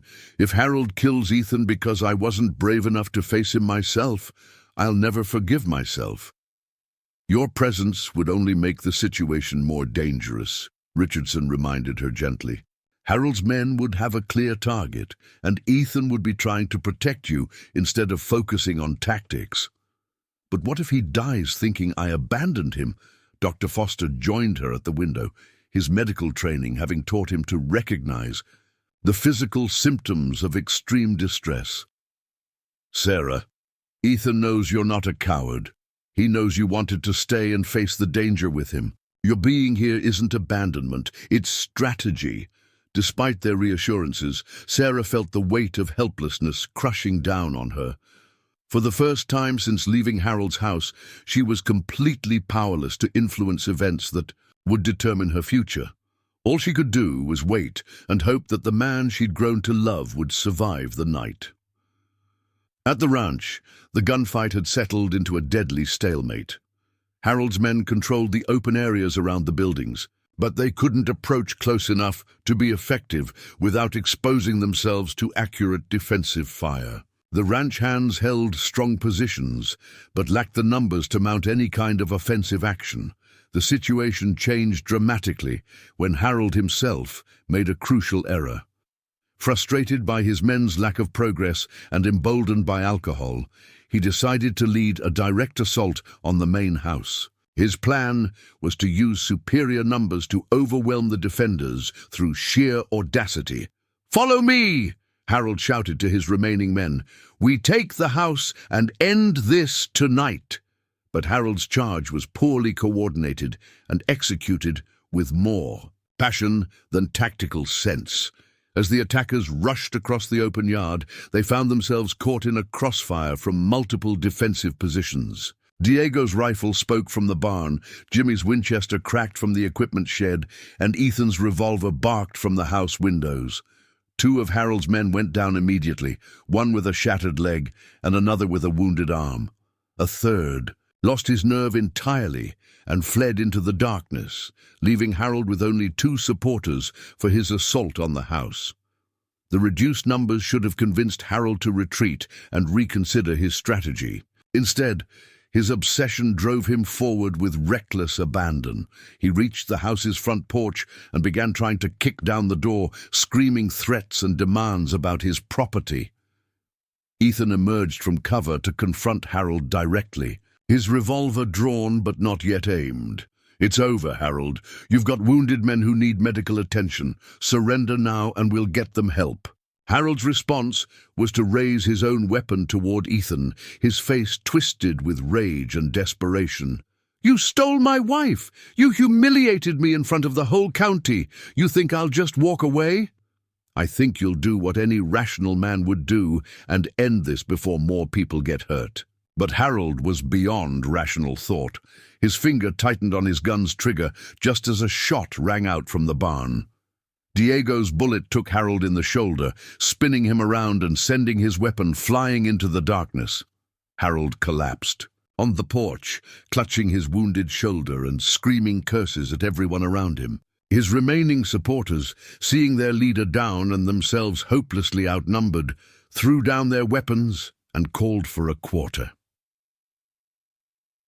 As dawn broke over the Caldwell Ranch, the crisis was finally over. Harold lay wounded but alive, awaiting transport to jail and eventual trial for armed assault. His hired guns were either captured or fled, their threat to the community eliminated. The ranch hands had emerged from the fight with only minor injuries, their defensive strategy having proved remarkably effective. But Ethan's thoughts were entirely focused on Sarah. As soon as the immediate danger passed, he saddled his fastest horse and rode toward Thunder Canyon, desperate to reunite with the woman who'd become the center of his world. Sarah saw him coming long before he reached the canyon floor, his distinctive silhouette recognizable even at great distance. Relief flooded through her as she realized he was riding alone and apparently uninjured. Her vigil was over, and the man she loved had survived Harold's final desperate gambit. When Ethan finally reached the abandoned mining camp, Sarah ran to meet him with tears streaming down her face. He swept her into his arms, holding her tight enough to convince them both that they were real and safe and together again. "It's over," Ethan murmured against her hair. "Harold's in custody, his men are scattered, and you're free, truly free. This time." Sarah pulled back to look at his face, needing to see the truth in his eyes. "And us? Are we free to explore whatever this is between us?" Ethan's answer was to kiss her gently, pouring all his accumulated feelings into that single moment of connection. When they finally separated, both were smiling through their tears. "I believe we have a conversation to finish," Ethan said softly. "Yes," Sarah replied, her heart full of hope for the first time in years. "We do." Spring arrived at the Caldwell ranch with an explosion of wildflowers across the mountain meadows and the sound of cattle lowing as they grazed on fresh grass. 6 months had passed since Harold's arrest and subsequent sentencing to 15 years in the territorial prison for armed assault, conspiracy, and attempted murder. His hired guns had either fled the territory or received lesser sentences in exchange for testimony against their employer. The threat that had shadowed Sarah's new life was finally, definitively over. But the transformation of the ranch went far beyond the elimination of external dangers. Under Sarah's influence, the property had evolved from a well-run cattle operation into something approaching a small community.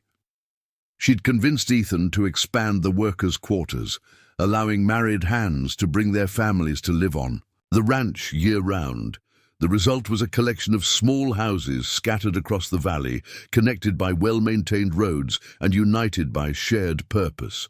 Sarah had also established what she called the ranch school, teaching reading and basic mathematics to the children of workers in the evenings after their chores were completed. Her own education, acquired through voracious reading during her years with Harold, proved more extensive than anyone had realized. She could discuss literature, history, and current events with surprising sophistication. "You're wasted on cattle ranching," observed Rebecca Matthews, a visiting teacher from Denver who'd come to assess Sarah's educational program. "You should consider establishing a proper school, perhaps even seeking certification as a teacher yourself." The suggestion intrigued Sarah, though she was reluctant to commit to any path that might take her away from the ranch. Her relationship with Ethan had deepened into something profound and lasting, though they'd maintained separate quarters and observed the proprieties that frontier society demanded of unmarried couples. "What do you think?" Sarah asked Ethan that evening as they walked through the vegetable garden she'd expanded dramatically from Catherine's original modest plot. "About teaching, I mean." Ethan paused beside a row of flourishing tomato plants, considering the question carefully.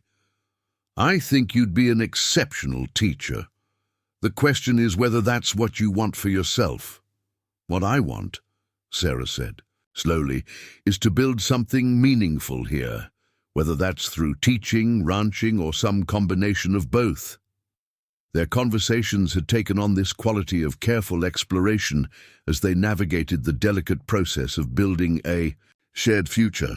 Both carried scars from their past experiences, Sarah from her traumatic marriage, Ethan from his prolonged grief, that made them cautious about making assumptions or rushing into commitments. The subject of marriage had been discussed obliquely, but never directly addressed.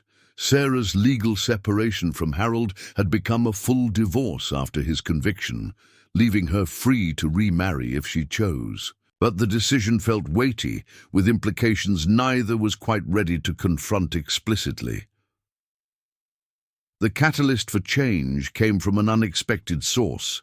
A letter from Catherine's sister, Margaret Sullivan, who lived in San Francisco and had maintained sporadic correspondence with Ethan since her sister's death. Margaret announced her intention to visit the ranch, accompanied by her daughter Emily, who was 23, and according to her mother, eager to meet the brother-in-law she's heard so much about.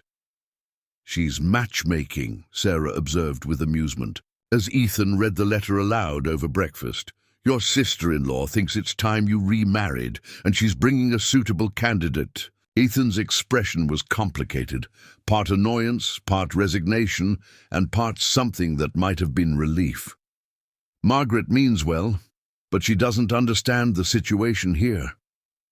"What situation is that?" Sarah asked, though she suspected. She knew the answer.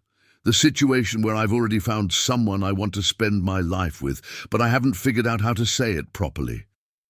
The simple declaration hung in the air between them, like morning mist, beautiful and fragile and potentially transformative. Sarah felt her heart accelerate as she processed not just Ethan's words, but the vulnerability in his voice. "Ethan," she said carefully, "are you saying what I think you're saying?" "I'm saying that I love you, Sarah. I'm saying that you've brought life back to this place, and to me in ways I didn't think were possible. And I'm saying that if you're willing, I'd like to ask you to be my wife." The proposal, delivered across a breakfast table with the morning sun streaming through kitchen windows, lacked the dramatic romance of storybooks, but carried a sincerity that took Sarah's breath away. This was the conversation they'd been approaching. For months, the question that had shaped every interaction since their reunion at Thunder Canyon. "Yes," Sarah said simply, her voice thick with emotion. "Yes, I would be honored to be your wife." The engagement, once announced, created a flurry of activity throughout the ranch community. Maria Santos immediately appointed herself wedding coordinator, insisting that the ceremony must be grand enough to reflect the importance of the occasion. Diego began planning a celebration that would accommodate not only the ranch workers, but friends and allies from throughout the county. But the most significant reaction came from an unexpected quarter: the arrival of Margaret Sullivan and her daughter Emily 3 weeks earlier than anticipated. The telegram announcing their change of plans reached the ranch just as Sarah was selecting fabric for her wedding dress, creating a delicious comedy of circumstances. Margaret Sullivan proved to be a formidable woman in her 50s, with Catherine's blonde hair turned silver and the same intelligent blue eyes that Ethan remembered from his late wife. She stepped off the stagecoach in Riverside Township with the bearing of someone accustomed to having her opinions respected and her plans implemented without question. Emily Sullivan was undeniably beautiful, tall and graceful, with fashionable clothes and the confident manner of a well-educated young woman from a prosperous family. Under different circumstances, she might indeed have been an ideal match for a widowed rancher seeking to rebuild his life. "Ethan," Margaret said warmly as she embraced her brother-in-law, "you look wonderful. Ranch life clearly agrees with you." "Margaret, it's good to see you again. And Emily, you've grown into a lovely young woman." Emily smiled charmingly, clearly prepared to make the best possible impression. "Uncle Ethan, Mother has told me so much about you and dear Catherine. I've been looking forward to this visit enormously." The first evening of their visit proceeded with careful politeness as Margaret and Emily were introduced to ranch life and the community that had grown around the property. Sarah, wearing one of her best dresses and drawing on every lesson in deportment she'd learned during her brief exposure to respectable society, presented herself as graciously as possible. "Miss Whitmore," Margaret said during dinner, "I understand you've been helping with the children's education. How admirable. Teaching is such a suitable occupation for unmarried ladies." The comment, while superficially complimentary, carried implications that weren't lost on anyone at the table. Margaret had clearly come expecting to find Ethan living alone and ready for the companionship of a suitable wife. "Actually," Ethan said quietly, "Sarah and I are engaged to be married next month." The announcement created a moment of stunned silence as Margaret processed this unexpected development. Emily's practiced smile faltered slightly, though she recovered her composure quickly. "Engaged," Margaret repeated, her voice carefully neutral. "How sudden? When did this happen?" "It's been developing for quite some time," Sarah replied with gentle firmness. "We've been partners in running the ranch and caring for our community. Marriage feels like a natural next step." Margaret's training in social graces prevented her from expressing her obvious displeasure directly, but her disapproval was palpable. "I see. Well, that certainly changes the purpose of our visit, doesn't it?" The following days were filled with awkward moments as Margaret struggled to reconcile her preconceptions with the reality she encountered. She'd expected to find Ethan isolated and grieving, ready to be guided toward a new relationship by someone who understood what Catherine would have wanted for him. Instead, she found a thriving ranch community centered around a love story that had grown organically from shared challenges and mutual respect. Sarah wasn't the convenient companion Margaret had envisioned, but a partner who'd earned her place through courage, intelligence, and genuine contribution to Ethan's life and work. Emily, to her credit, adapted to the changed circumstances with grace and humor. After the initial shock wore off, she seemed genuinely interested in Sarah's story and impressed by what she'd accomplished at the ranch. "You've built something remarkable here," Emily told Sarah as they walked through the expanded vegetable gardens. "Mother came expecting to find Uncle Ethan living like a hermit, pining away for Catherine. Instead, we find a community and a love story." "It wasn't planned," Sarah admitted. "I came here as a refugee from an abusive marriage. Everything else grew from that beginning." "The best relationships usually do grow rather than being manufactured," Emily observed wisely. "Mother means well, but she sometimes forgets that people need to find their own paths to happiness." The tension between Margaret's expectations and the reality of Ethan's situation came to a head during a conversation in Catherine's former garden, now transformed under Sarah's care into something even more beautiful than before. Margaret stood among the roses Catherine had planted, clearly struggling with emotions she rarely allowed herself to express. "She was my baby sister," Margaret said suddenly, her composed facade cracking slightly. "After our parents died, I practically raised her. I promised myself I'd always look after her interests, even after she was gone." Ethan joined them in the garden, understanding that this conversation would be crucial for his future relationship with Catherine's family. "Margaret, what do you think Catherine would want for me? A life spent mourning her forever, or a chance to find happiness again?" "I thought she'd want you to find someone appropriate, someone from a good family who could honor her memory properly. And you don't think Sarah can do that?" Margaret was quiet for several minutes, watching Sarah work with the ranch children in the distance. "I think," she said finally, "that Catherine would want you to find someone who makes you smile the way you used to, someone who brings life to this place instead of just occupying space in it." The admission represented a significant shift in Margaret's perspective, though full acceptance would clearly take time. "Sarah has done that, hasn't she? Brought life back to this place."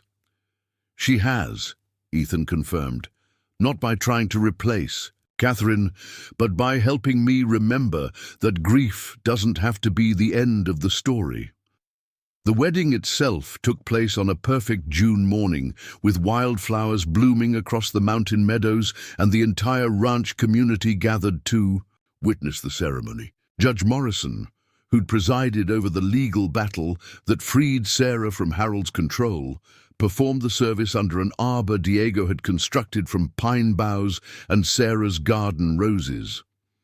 Sarah wore Catherine's wedding dress, altered by Maria Santos to fit perfectly and blessed by Margaret Sullivan as a gesture of acceptance and welcome into the family. The symbolism wasn't lost on anyone present. Sarah wasn't erasing Catherine's memory, but honoring it while creating something new and meaningful. Do you, Ethan James Caldwell, take Sarah Elizabeth to be your lawfully wedded wife? Judge Morrison asked, his voice carrying clearly across the assembled crowd. I do, Ethan replied, his voice strong and sure.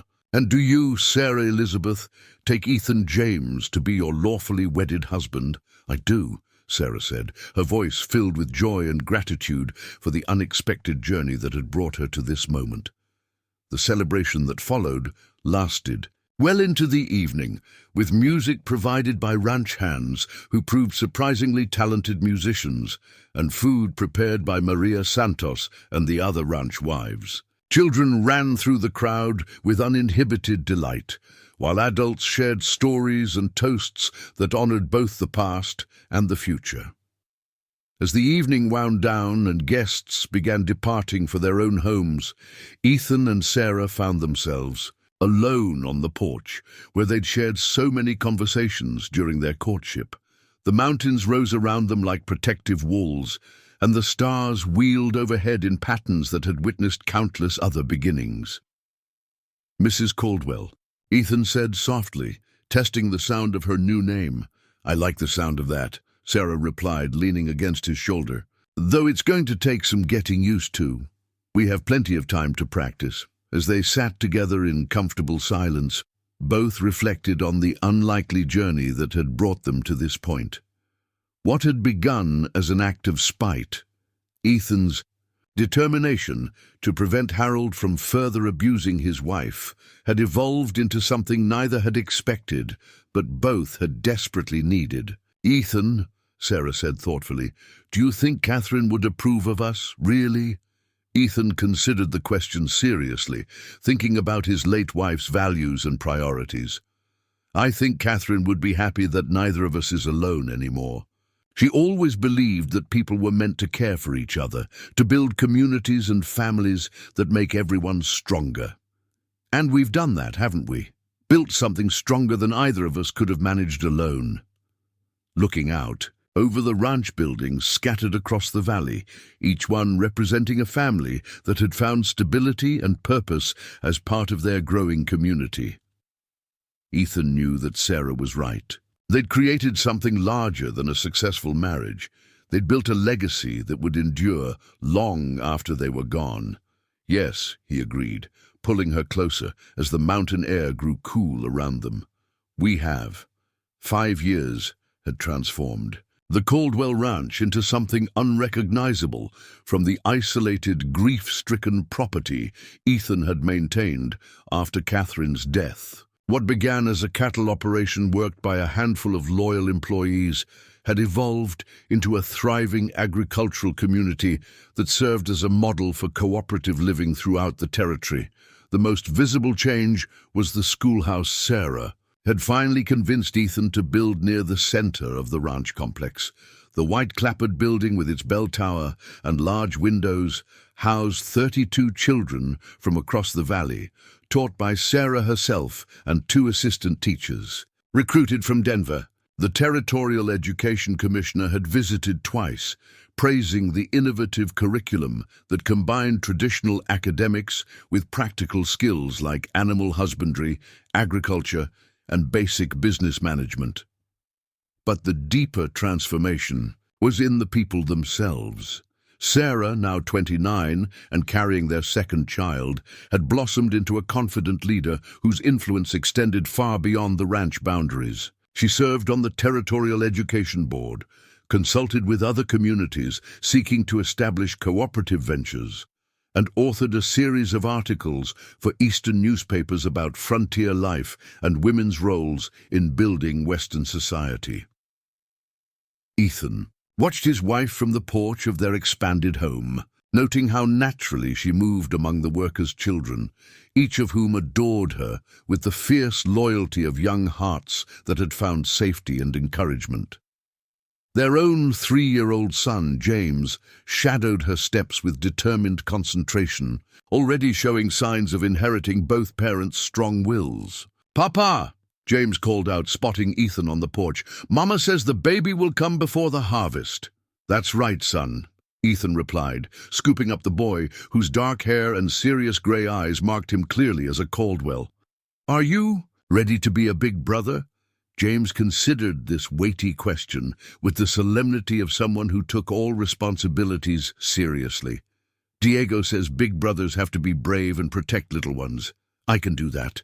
The conversation was interrupted by the arrival of a familiar figure, Dr. Foster, now showing his age, but still serving the scattered communities of the territory with tireless dedication. His monthly visits to the ranch had become social occasions, as much as medical consultations, opportunities to share news and assess the health of their growing community. "Sarah!" Dr. Foster called out as he dismounted near the schoolhouse. "How are you feeling? Any changes since my last visit?" "Strong as ever," Sarah replied, placing a protective hand over her rounded abdomen.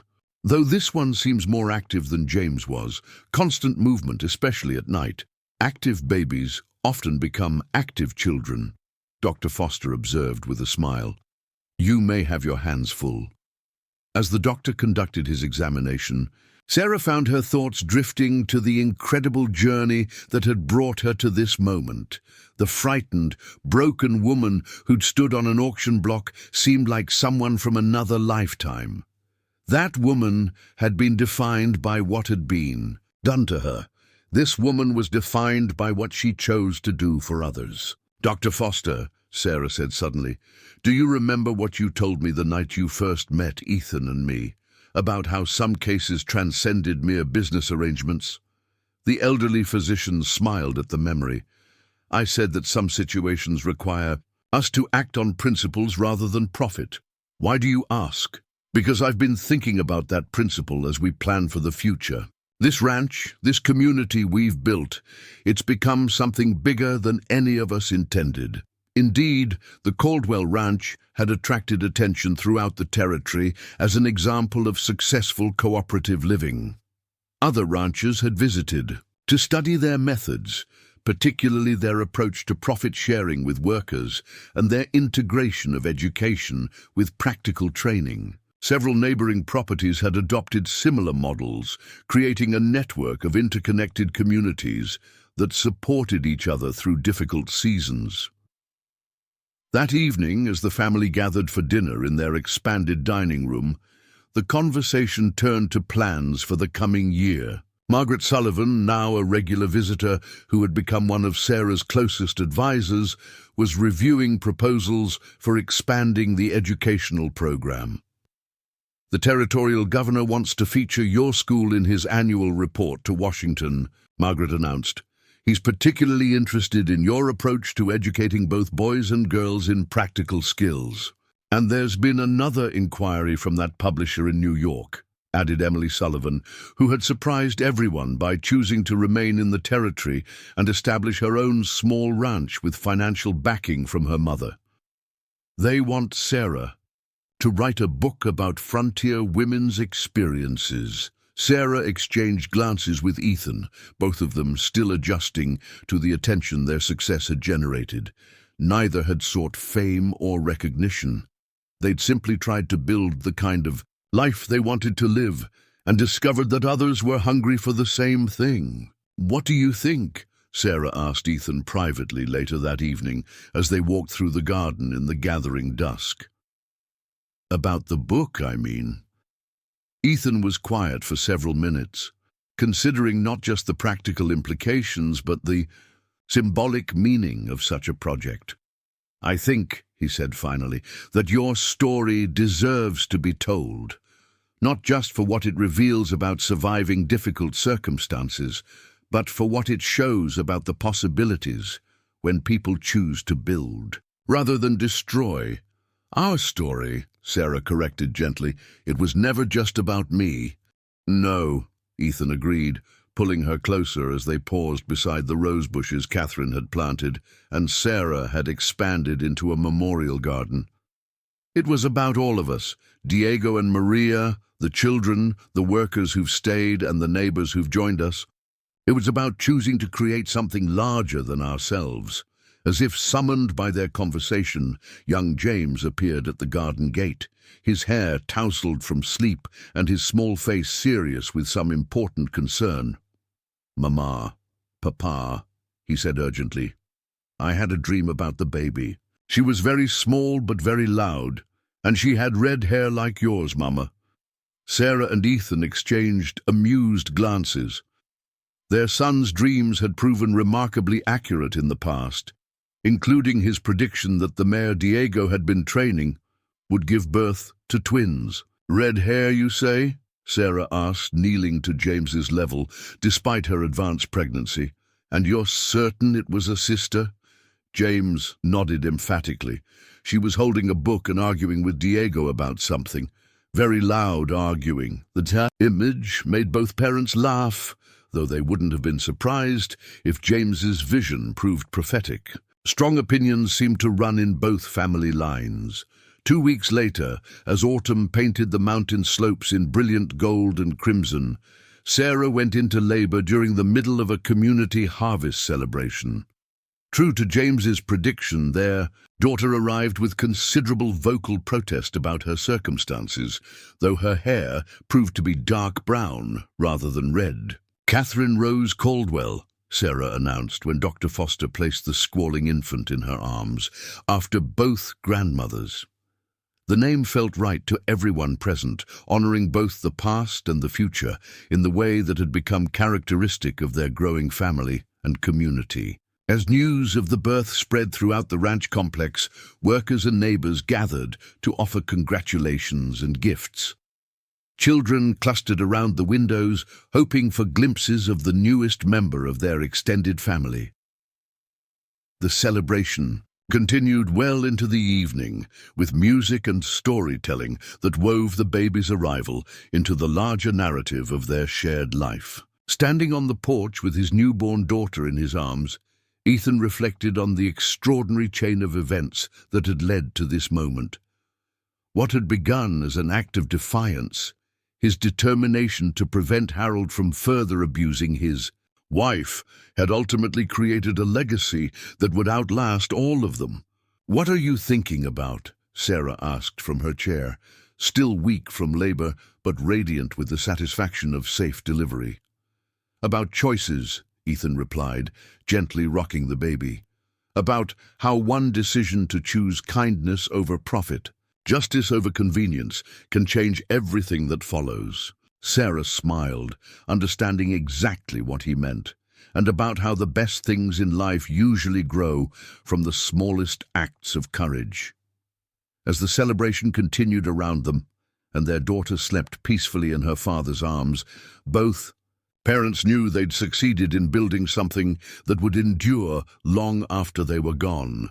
Not just a successful ranch or thriving community, but a demonstration that love could triumph over abuse, that cooperation could overcome exploitation, and that the courage to stand up for justice could transform not just individual lives, but entire communities. The girl who had once been sold at auction to pay a cruel man's debts had become a woman whose influence would shape the territory's future. The widower, who had nearly lost himself to grief, had rediscovered his capacity for love and leadership. Together, they'd proven that sometimes the most unlikely beginnings could lead to the most extraordinary endings. And in the gathering darkness of the mountain evening, with their children safe in their arms and their community celebrating around them, Ethan and Sarah Caldwell knew that their greatest adventure was just beginning. The following months brought unexpected visitors to the ranch, each carrying news that would further expand their influence beyond the mountain valley they called home. In November, a delegation from the territorial capital arrived unannounced. Led by Territorial Governor William Bradford himself, a distinguished man in his 60s whose political career had been built on progressive policies regarding education and community development. "Mr. and Mrs. Caldwell," Governor Bradford announced as he dismounted from his carriage, "I've come to see for myself the remarkable community I've been hearing about throughout the territory." The governor's 3-day visit provided an opportunity to showcase everything they'd accomplished. He observed classes at Sarah's school, participated in community meetings where ranch policies were discussed democratically, and interviewed workers about their living conditions and economic arrangements. His questions were thorough and intelligent, clearly designed to understand not just what they'd built, but how it might be replicated elsewhere. "What strikes me most," Governor Bradford told Sarah during a private conversation in the schoolhouse, "is how you've managed to create prosperity without exploitation. Most successful agricultural operations depend on maintaining cheap labor through various forms of economic coercion. Here I see workers who are genuine partners in the enterprise." Sarah nodded thoughtfully. "We learned early that people work harder and better when they have genuine stakes in the outcome. Our profit-sharing system means everyone benefits when the ranch succeeds. And the educational component? Education breaks cycles of poverty and dependence," Sarah explained, gesturing toward the classroom where children were learning advanced mathematics alongside practical skills. "These children will have choices their parents never dreamed of, whether they stay in agriculture or pursue other paths." The governor's visit culminated in an offer that surprised everyone, an invitation for Sarah to serve as the territory's first director of rural education, a newly created position that would involve traveling throughout the region to establish similar educational programs in other communities. The position would require significant travel, Governor Bradford explained during a family meeting that included Diego, Maria, and other senior ranch members. But it would also provide resources and official support for expanding this model across the entire territory. Sarah looked around the table at the faces of people who'd become family, weighing the opportunity against the potential costs. "I would need to maintain my primary residence here," she said finally. "This ranch is our home and our foundation. Any broader work would have to build from that base rather than replacing it." "Naturally," the governor agreed. "In fact, I envision this ranch serving as a training center where educators from other communities could come to learn your methods before implementing them in their own areas." The idea appealed to everyone present. It would mean more visitors, more activity, and more opportunities to share their innovations with people who could benefit from them. But it would also mean additional responsibilities and the challenge of maintaining their community's character while accommodating growth and change. Winter brought time for careful planning and consideration. Sarah spent evenings working on the book proposal that had arrived from New York, crafting an outline that would tell not just her personal story, but the larger narrative of community building and cooperative success. Ethan focused on ranch operations, preparing for the expansion that would be necessary if they were to host visiting educators and delegations. The most significant development came in February, when a letter arrived from an unexpected source. Rebecca Thompson, the young woman who'd testified against Harold during the court proceedings 5 years earlier. Rebecca had married and moved to Oregon Territory, but she'd followed news of the ranch's success through mutual acquaintances. "Dear Mrs. Caldwell," Rebecca's letter began, "you probably don't remember me, but I was the domestic worker who testified about Harold Blackwood's treatment of you during your divorce proceedings. I wanted you to know that your courage in standing up to him changed my life in ways you never could have imagined." The letter went on to describe how Rebecca's testimony had given her confidence to refuse other situations where employers tried to exploit or abuse her. She'd eventually found work with a family that treated her fairly, saved enough money to purchase her own small farm, and was now engaged to marry a neighboring farmer who respected her independence and ambitions. But most importantly, Rebecca continued, I wanted to tell you about the other women I've met over the years who heard about your story and found the courage to leave their own dangerous situations. There's a whole network of us now, women who help each other find safety and build new lives. We call ourselves Sarah's Sisters, and we always toast your health when we gather. The revelation moved Sarah to tears. She'd known that her public testimony had been difficult but necessary, but she'd never imagined it would inspire other women to seek their own freedom from abusive situations. You need to include this in your book, Ethan said firmly after reading Rebecca's letter. This is proof that individual courage can create ripple effects far beyond what we can see or measure.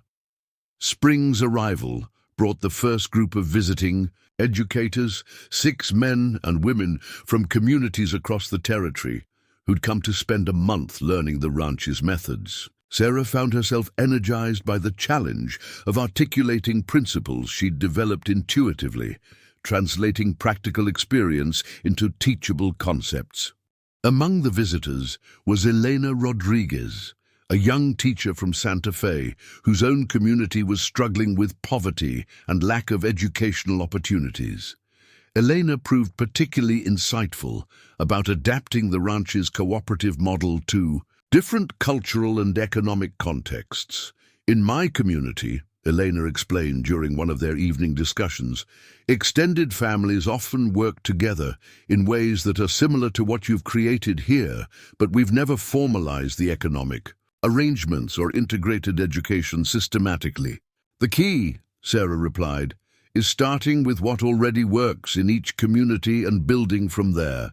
We didn't invent cooperation, we just structured it more deliberately. The exchange of ideas flowed in both directions. Elena introduced concepts from Hispanic agricultural traditions that could improve the ranch's sustainability, while other visitors shared innovations from their own regions. By the month's end, Sarah had accumulated enough new ideas to keep them experimenting for years. The summer brought news that Harold Blackwood had died in territorial prison, apparently from complications following a fight with other inmates. Sarah felt a complex mixture of emotions upon learning of her former husband's death: relief that his threats could never resurface, sadness for the waste of a human life, and gratitude for the distance she'd traveled from the frightened woman, who'd once lived in terror of his violence. "Do you want to attend the funeral?" Ethan asked gently when the news arrived. Sarah considered the question seriously before shaking her head. "No, that chapter of my life is closed, and Harold chose his own ending. I'd rather focus on the living." The decision felt right to everyone who knew Sarah's story. She'd already created the best possible response to Harold's cruelty by building a life devoted to helping others find safety, education, and hope. Autumn brought the completion of Sarah's book manuscript, which she'd titled From Auction Block to Schoolhouse Building Community on the American Frontier. The publisher's advance payment allowed them to begin construction of additional housing for visiting educators and expand the schoolhouse to accommodate growing enrollment. More importantly, the Territorial Education Board officially designated the Caldwell Ranch as the regional training center for rural education, providing annual funding and formal recognition of their innovations. Governor Bradford attended the dedication ceremony, praising Sarah as a pioneer whose vision extends far beyond traditional boundaries. As winter approached again, Sarah found herself reflecting on the extraordinary journey that had brought them to this point. Standing in the expanded schoolhouse where 43 children now received education that would have been unimaginable in most frontier communities, she marveled at how far they'd all traveled. "Mama," 4-year-old James said, tugging at her skirt, "Miss Rodriguez says I'm smart enough to help teach the little ones. Can I?"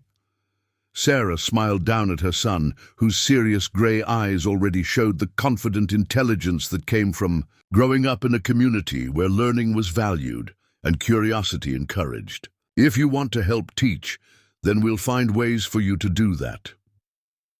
Catherine Rose, now walking with the determined wobble of a 1-year-old, chose that moment to demand attention by pulling herself up on her mother's legs. True to James's prediction, she'd proven to be an assertive child with strong opinions about everything, from food preferences to bedtime schedules. "And what about you, little one?" Sarah asked, lifting her daughter. "What do you want to be when you grow up?" Catherine Rose responded with a stream of cheerful babbling that might have meant anything, but her bright eyes suggested she was already planning great things. That evening, as the family gathered around the fireplace in their comfortable home, Sarah opened the package that had arrived from New York, containing the first printed copies of her book. The cover featured a photograph of the schoolhouse with children gathered on its steps, and the dedication read, "To all who choose hope over fear, cooperation over domination, and love over spite." "Read us some," Emily Sullivan requested. She'd become a regular dinner guest since establishing her own nearby ranch and was among Sarah's most trusted advisors. Sarah opened to a passage she'd written about the day of the auction, describing her terror and despair as she'd stood on the platform, believing her life was effectively over. Then she read her account of Ethan's unexpected bid and the hope that had flickered when she'd heard kindness in his voice for the first time in years. "The remarkable thing," Sarah concluded, looking around at the assembled faces of people who'd become family, "is that what seemed like an ending was actually the beginning of everything we cherish most." As the evening wound down and family members departed for their own homes, scattered across the ranch complex, Ethan and Sarah found themselves alone with their children for the first time in weeks. The house felt peacefully quiet after months of hosting visitors and managing expanded operations. "Any regrets?" Ethan asked as they prepared for bed, watching Sarah brush her hair in the mirror that had once belonged to Catherine. "About which part?" Sarah replied with a smile. "Marrying you, building this community, writing the book, or accepting the territorial position?" "Any of it, all of it." Sarah set down her brush and turned to face her husband, noting the contentment in his expression that had replaced the haunted grief she'd first encountered. "The only thing I regret is that it took Harold's cruelty to bring us together. I wish we could have found each other some other way." "But would we have?" Ethan asked thoughtfully. "If you'd been happy and secure, if I hadn't been grieving and isolated, would we have recognized what we needed in each other?"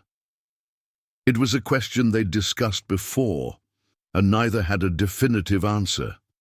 Perhaps some connections required specific circumstances to develop, challenges that revealed character and created the foundation for lasting partnership. "I suppose we'll never know," Sarah said, settling beside Ethan as they prepared for sleep. "But I'm grateful for what we found, however it happened." Outside their window, snow had begun falling on the mountain peaks, promising a winter that would bring new challenges and opportunities. Somewhere in the territory, other communities were implementing educational programs based on their model. Other women were finding courage to escape dangerous situations.